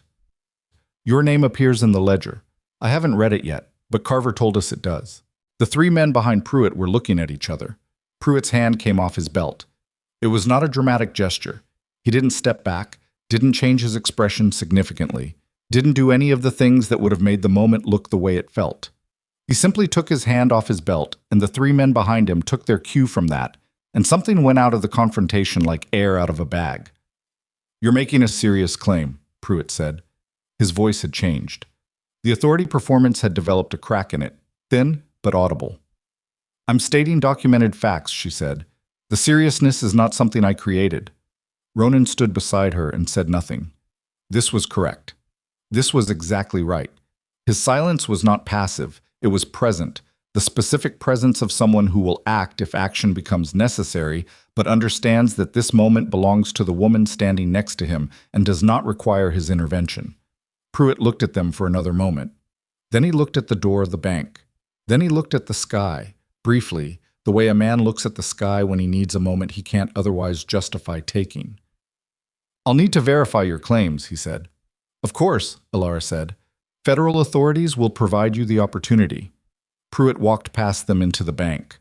The three men followed, with the diminished energy of people who have been deployed for a confrontation that didn't happen the way they'd been told it would. The door closed. Elara breathed. Ronan said quietly, "That was closer than I would have liked." "Yes," she said. "Are you all right?" She thought about the question. Her legs were making an argument she was refusing to listen to. Her hands were steady because she was making them steady, which was different from them being steady on their own. "I'll be all right," she said. "In about 20 minutes. There's a bench around the corner. I know where the bench is." They walked around the corner without hurrying. The main street continued its commerce around them. Several people had seen them come out of the bank. Several more had seen the sheriff go in. The information was spreading through Red Hollow Ridge the way information spread in small places. At the speed of a thing people had been unconsciously waiting for without knowing what they were waiting for. She sat on the bench and Ronan stood against the building and neither of them spoke for a full 2 minutes. It was not comfortable silence. It was the silence of two people who have just done something they couldn't take back and are sitting with the reality of that. "The magistrate," she said. "The letter I told him we sent 8 days ago." "Went this morning," Ronan said. "If he moves fast—" "He won't move fast," Ronan said. "They never do. We'll have days, probably a week, before anyone official arrives." He looked at the bank building visible around the corner's edge. "Voss will use that time." "I know. He'll try to discredit us, you specifically." "I know that too. He has people we haven't accounted for. Not everyone in his operation is a carver. Some of them are true believers in his version of things. And some of them are scared enough of him that the ledger won't matter to them." "Ronan." She looked up at him. He stopped. "I've thought about all of that," she said. "I've been thinking about it since before we started. It doesn't change where we are right now, which is a better position than we were in yesterday." She held his gaze. "One thing at a time." He exhaled, nodded, looked at the street. "One thing at a time." The next 4 days were not quiet, but they were controlled, barely. Voss moved through his lawyers and his connections with the precision of a man who had built systems for exactly this kind of emergency, and some of those systems still functioned even with the ledger gone from the wall. He filed a complaint with the county court accusing Ronan of theft and unlawful entry. He put it in the territorial newspaper, through a contact there, that Elara Winslow had mounted a campaign of defamation against a prominent citizen. He circulated, through channels that maintained his distance from the content, a suggestion that Ronan Vale was a man of criminal background whose history made him an unreliable witness to anything. None of it landed the way it would have landed 6 months ago. That was the thing Voss was discovering, and the discovery was visible on his face on the 2 occasions Elara saw him in public that week. A recalibration happening in real time, the recognition that the town he had managed so precisely was responding differently than his model predicted. Because Carver had talked. Not just to Elara and Ronan. In the 2 days following the night at the property, Carver had talked to 4 people separately, people whose names were on Ronan's list, people who were connected to the territorial network that Voss had always assumed was his, but had, it turned out, seams in it that Voss had never bothered to fully examine. Carver's testimony, the ledger's existence, and the fact that federal contact had been made created a combination that was difficult to suppress because each element was being held by different people in different places. Voss had built his empire on controlling information by controlling the people who held it. He had never had to manage a situation where the information was already distributed. The morning of the 5th day, Walter Briggs came to Elara's property. He came alone and on foot, which meant he'd tied his horse somewhere back down the road rather than arriving visibly. He stood at the edge of the yard looking uncertain, with his hat in his hands, and when Elara came out onto the porch, he looked at her with the expression of someone who has made a decision they're not entirely certain of, but have committed to regardless. I want to give a statement, he said, to whoever's taking statements, about that night on your property. He swallowed. And about some other things I've seen in the 4 months I've worked for Voss. She looked at him for a moment. 23 years old, maybe. A person who had taken a job without asking enough questions and was now trying to repair some of what that had cost. Come inside, she said. Coffee's on. He sat at her kitchen table with his hat on his knees and talked for nearly 2 hours. Some of what he'd seen was minor, conversations he'd overheard, instructions he'd been given that he hadn't fully understood at the time. But 2 of the things he described were not minor at all. One was a meeting, 3 months prior, between Voss and the county judge that Walter had been stationed outside to ensure privacy for, which was itself significant. The other was a specific instruction he'd been given the night they'd come to her property. Not just to destroy papers, but if Elara Winslow was present and alone, to make sure she was not in a position to cause further trouble. The language Walter used was careful. He was young, not stupid. Elara listened. She wrote down what he said in the same measured hand she used for everything. Her face, while he talked, gave him nothing that would have complicated his telling. She had practice, long practice, at receiving information she'd known in her bones and hearing it confirmed with her ears, and managing the distance between what she felt and what she showed. When he was done, she set down the pen and looked at her own handwriting on the paper and thought about a Thursday in October, and the word alone in Walter Briggs's careful testimony, and what that instruction implied about how close it had come, not just once, but probably more than once over 15 years, to going a different way. You did the right thing coming here, she said. She meant it. She also knew that doing the right thing had come 4 months and a failed arson late, and that both things were true simultaneously, and that was not something she needed to say out loud. What happens to me? Walter asked. Same question Carver had asked, different voice asking it. I don't know, she said honestly, but you're in a better position than you were yesterday. That's how it tends to work. He nodded, looked at his hat. She sent someone to the property that night, he said more quietly. Before us. To check whether you were alone. He met her eyes briefly. When they found you weren't, that there was a man with a horse there, Voss almost called it off. He didn't, because he thought 4 men could handle 1 trapper. He paused. He was wrong about what kind of trapper. Elara thought about Ronan, about the fact that the night he'd arrived in Red Hollow Ridge, and the night Voss had sent his men were so close together in time that the difference had been, possibly, one decision about shelter in a snowstorm. She thought about how many things rested on the specific angle of chance. How many of the last 15 years rested on the shape of that Thursday in October? And what would have happened if her father's hands hadn't been shaking, if she'd been 10 minutes earlier in waking, if any of 100 small contingencies had gone differently? She thought about the question Ronan had asked. Why are you still carrying the guilt for a crime someone else committed? Not her crime. Never her crime. She folded the statement she'd written and put it in the envelope with the others, with Carver's and the 2 tellers and the accounts she'd collected in 4 careful days from people who had, it turned out, been waiting for a door they could walk through without walking into Harlan Voss's direct line of fire. 7 statements. 8 with Walter's. And the ledger. She held the ledger that evening and read the parts of it she hadn't yet read, sitting at the kitchen table with the lamp close, and the reading was not what she'd expected. She'd expected something cold, administrative, the bloodless record-keeping of a man who saw human lives as line items. And it was that. But it was also something else. It was the record of a man who had needed to write things down because the scope of what he'd done had exceeded his ability to trust it to memory, and in the writing down had created the only honest account of himself that existed, the one record in which Harlan Voss appeared exactly as he was rather than as he wished to be seen. Her father's name was in it, the property, the date. The amount paid to Cord Sutler and Dutch Carver for what was listed, in Voss's cramped handwriting, as resolution of a land access impediment. Resolution of a land access impediment, her father's life. Her life, subsequently. 15 years of being the cursed woman of Red Hollow Ridge. All of it distilled into 6 words in a private ledger. She closed the book. She sat with it closed and her hands flat on the cover, and she breathed the way she'd breathed that night when Ronan had first said Voss's name, in and out, staying inside her own body, not flying apart. The door opened.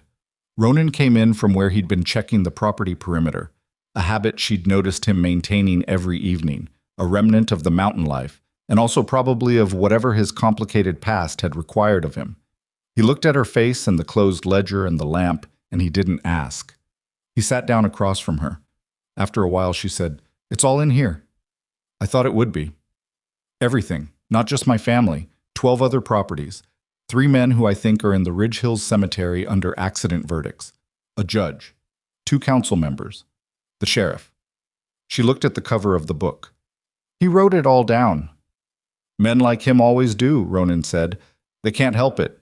They need to know they're winning, and winning requires a tally." She looked up. "It's enough.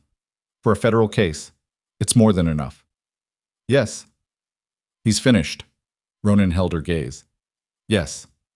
She nodded once, put her hand on the ledger and felt the weight of it, the specific density of documented truth, and then she pushed it to the side and folded her hands on the empty table and looked at Ronan Vale across the kitchen where she'd lived alone for 15 years.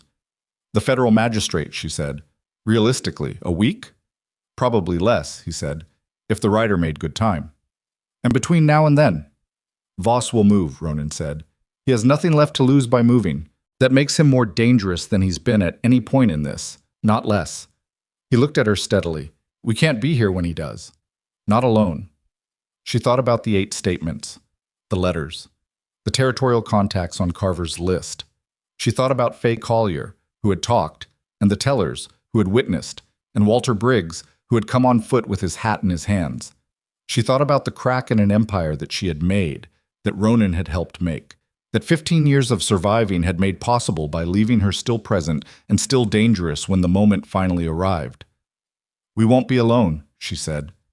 And outside, in the darkening yard of the Winslow property, the night was cold and still, and somewhere back in the mountains the high passes were settling into their winter silence.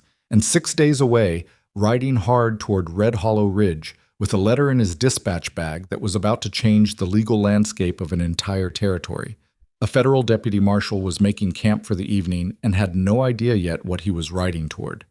He would find out soon enough. They all would. The attack came on the 6th night, which was 1 night sooner than Ronan had calculated and 2 nights sooner than Elara had hoped. She heard it first, not the approach, but the particular silence that preceded it, the way the property went too quiet in a manner that had nothing to do with the hour. Animals knew before people did. The mule in the small paddock stopped its nighttime shifting. The dog that belonged to no one but had been sleeping on her porch for 3 winters went rigid and then went completely silent, which was worse than barking. She was out of bed with the rifle in hand before she'd consciously processed any of it. The body remembered things the mind was still catching up on. Ronan was already in the main room. He'd been sleeping light for 6 days, the way a person sleeps when they know something is coming and can't know the exact hour of it. He looked at her across the dark kitchen, and she looked at him, and neither of them wasted time on words because they'd already had the conversation twice in the preceding days, and they both knew what it meant when the property went silent like this. This was not 4 hired hands coming for papers. This was different. She could feel the difference in the weight of the silence outside. "How many?" she said. Not a question exactly, more like thinking out loud. "More than last time," Ronan said. He was already at the window, angled so the frame covered him. He's not trying to destroy evidence anymore. He's past that. She understood what he wasn't saying. The ledger was gone, the statements were distributed, the letters had been sent. There was nothing left to destroy except the people who had set it all in motion. And a man with nothing left to manage away becomes a man operating on something older and simpler than strategy. "The Carver list," she said. "Did you—" "2 days ago," Ronan said. "Henderson and Mills both know to come if they don't hear from us by tomorrow morning." "That's tomorrow morning." "Yes." She looked at the door. "We can't hold this property against a serious number, not just the 2 of us." "No," he said. "We don't try to hold the property." He turned from the window. "We need to make it to the Collier place. Fay Collier's husband has 3 sons and 2 of them are home. It's 1.5 miles east. 1.5 miles in the dark, with men positioned between them and the road." She ran the calculation. It was not a comfortable calculation. "Back paddock," she said. "The fence line runs east. If we go through the paddock and follow the fence, We stay low, and we don't cross open ground until the far tree line. He looked at her. You've thought about this. I've thought about everything, she said. I've had 15 years of practice thinking about ways out of this property. Something crossed his face then. Not pity, she'd learned to read the difference, but the specific expression of a person who has just understood something they should have understood earlier about the cost of the years she'd spent here alone. He looked at her with the full weight of that understanding, and then he put it away because there wasn't time for it, not right now, and she appreciated both the understanding and the putting away of it. Mule's too slow and too loud, she said. Agreed. On foot.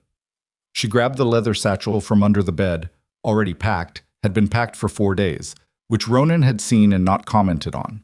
The ledger was not in it. The ledger was not in the house. She had moved it 2 days prior to a location she had told no one about, not even Ronan, because she had learned in 15 years that the only information that was completely safe was information held by one person, and even that had limits. What was in the satchel was the statements, 8 of them, and the letters she'd received back from 2 of the territorial contacts on Carver's list, which constituted documentation that the investigation was already in motion beyond anything that could happen to her or Ronan tonight. Ready, she said.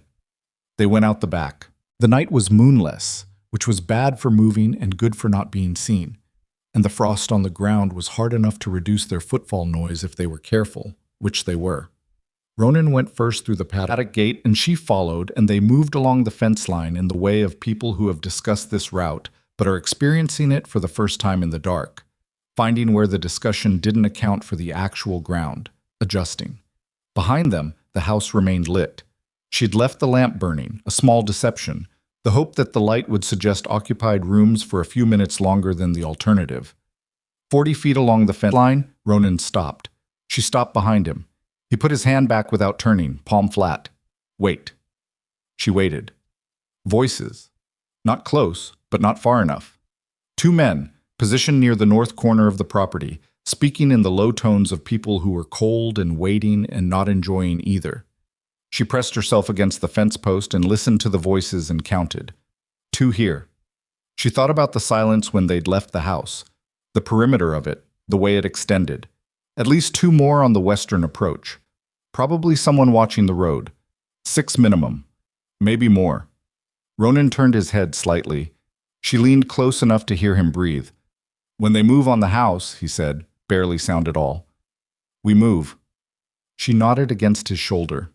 They waited. It took 4 minutes, which was 4 minutes of cold ground and held breath and the particular discipline of not moving when every instinct says to move. She counted her heartbeats again, thought about her father again, which she seemed to keep coming back to at the moments when the choice was between fear and forward. He had walked into a burning barn because walking away was not something the structure of who he was would permit. She had inherited that from him, along with the land and the stubbornness and the inability to sell something she believed in for any amount of money. He would have liked Ronan Vale. She was almost certain of that. Then the house window went dark. Someone had extinguished the lamp from outside, which meant they'd gotten in, which meant the illusion of occupation was over, and the next 30 seconds were the ones that mattered. She tapped Ronan's arm once.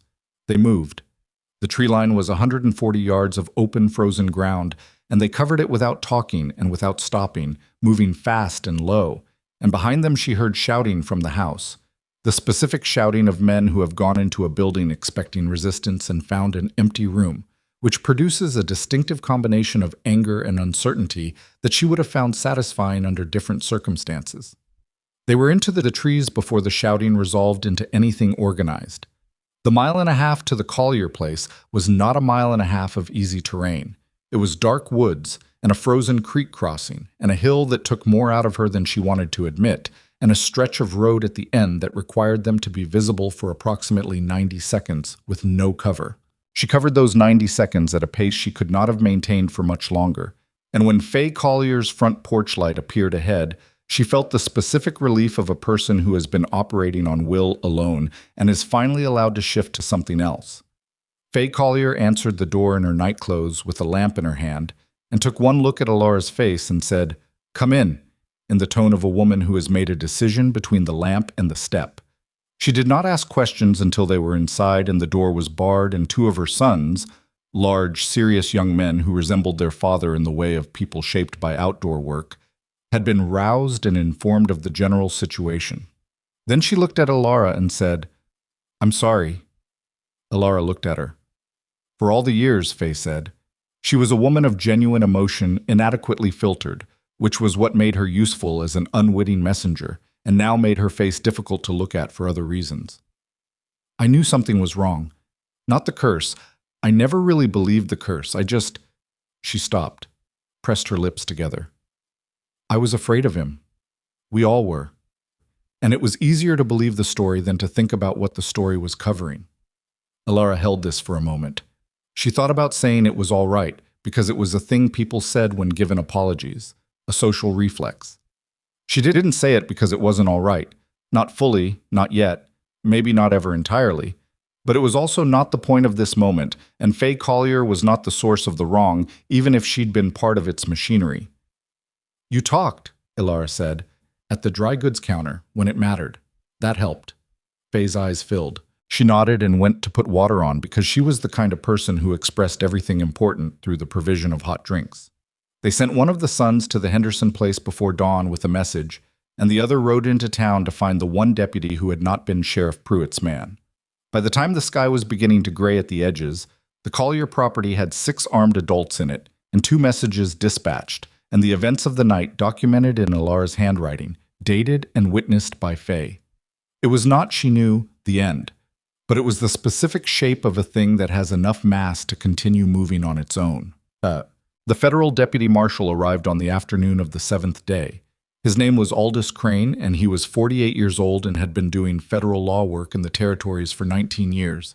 And he had the unhurried, slightly worn quality of someone who has seen most of what people do to each other and has arrived at a professional relationship with human nature that was not cynical exactly, but was not surprised by much. He came with 2 deputies and a warrant that covered 4 specific individuals named in the correspondence he'd received, and the warrant had the weight of federal authority behind it, which was a different weight than anything Harlan Voss had been dealing with for 40 years.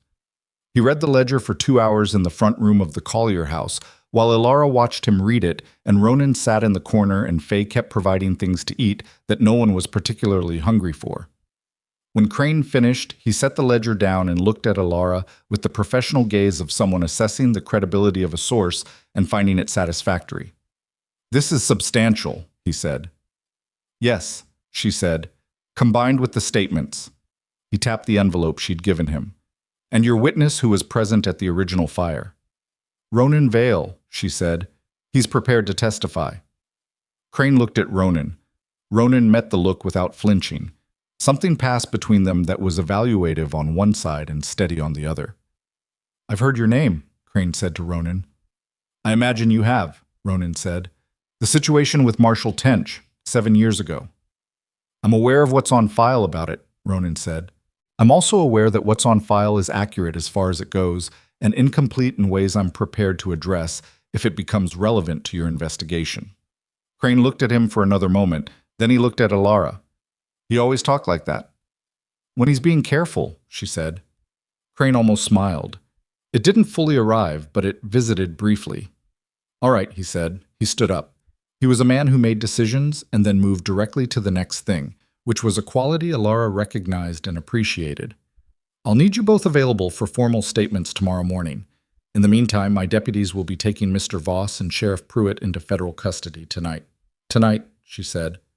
"I don't see a reason to wait," Crane said simply. "Do you?" She did not. She didn't watch the arrest. She heard about it afterward, from 3 separate people who had been present, and the accounts were slightly different in detail, but consistent in substance. Harlan Voss had been in his bank when Crane's deputies arrived, had still been in his bank, which suggested he'd either expected the confrontation to end differently or had nowhere else to construct an exit. He had asked, according to all 3 accounts, for his lawyer. He had been told his lawyer could find him at the federal holding facility in the territorial capital. He had looked, for the first time in the memory of anyone present, like a man who had run out of moves. Sheriff Pruitt had been easier, in the way that men who have been carrying someone else's authority are always easier once that authority is removed. He'd gone without argument. He'd actually, by one account, looked relieved, which was a kind of sadness Elara didn't have the energy to fully examine right now. Dutch Carver was taken in separately, with the understanding documented by Crane that his cooperation would be considered by the federal court. This was not a promise. Carver understood it was not a promise. He went anyway, which was the thing about Carver that she'd understood that night in the barn. He had been waiting for something that looked like a ledge to stand on, and this was the closest thing available. Walter Briggs was not arrested.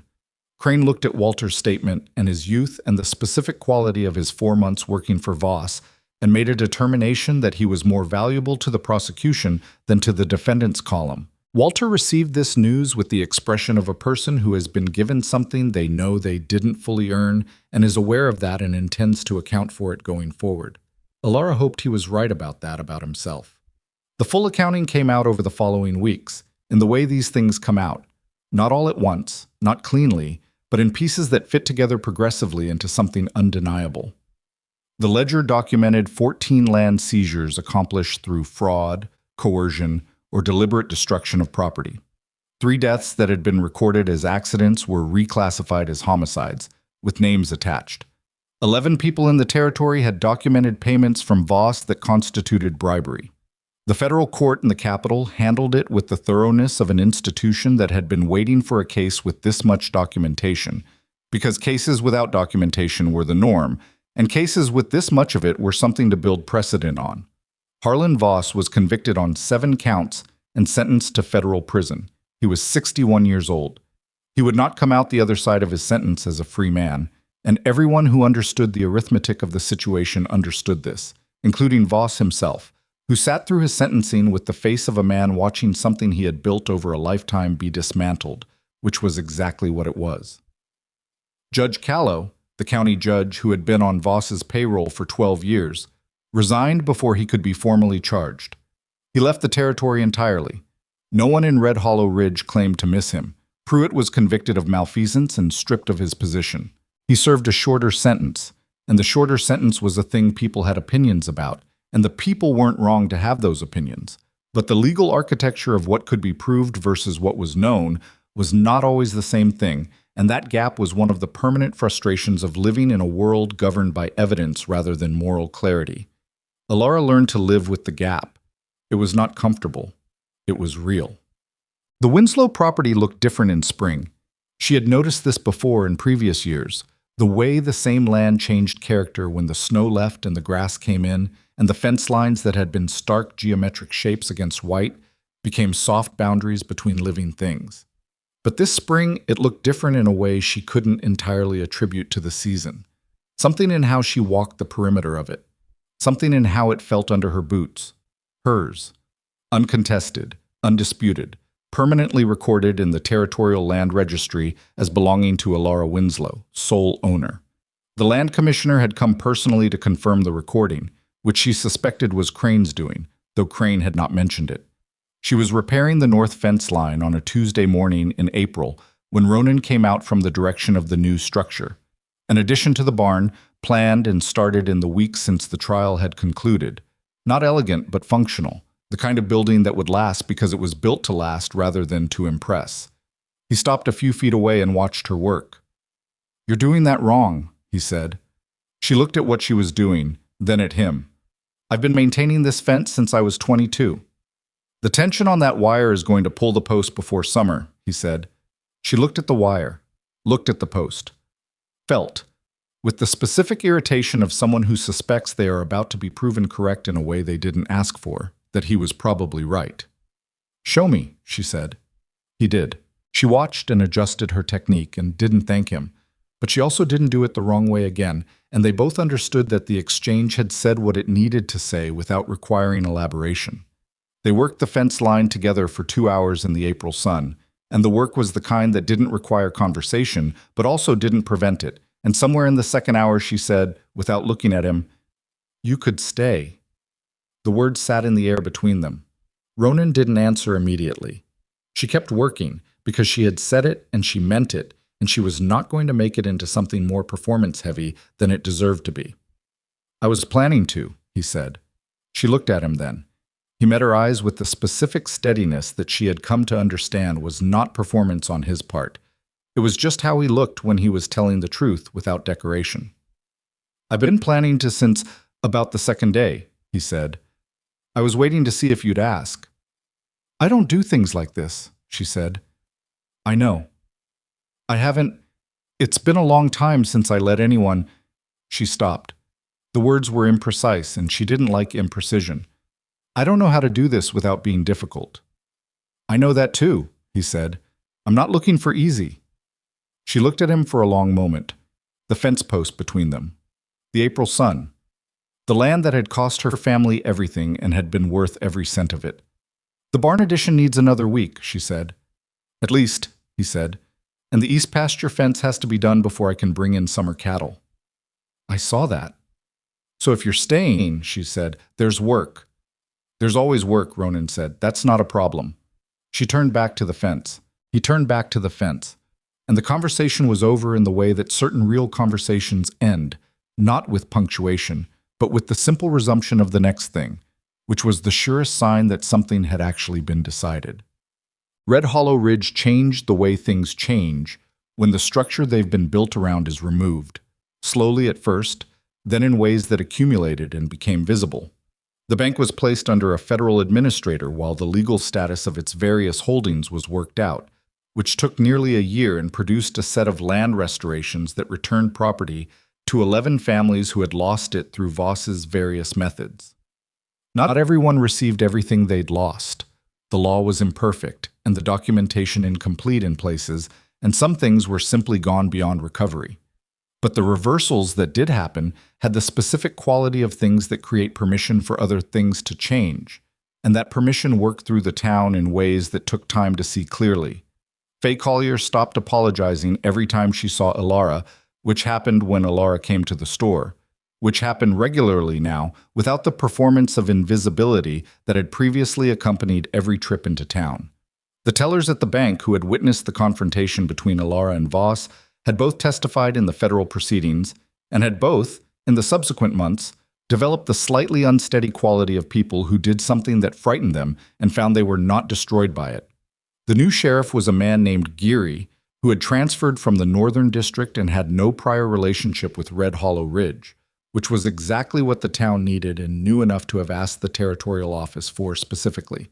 He was competent without being exceptional and honest without being rigid, which Elara thought was probably the best available combination for the job. She didn't trust him immediately. She wasn't built for immediate trust anymore, and probably never would be again. But she watched him over 6 months and found nothing that required her distrust, and she settled into a careful, functional relationship with the institution of local law that was not warm but was workable.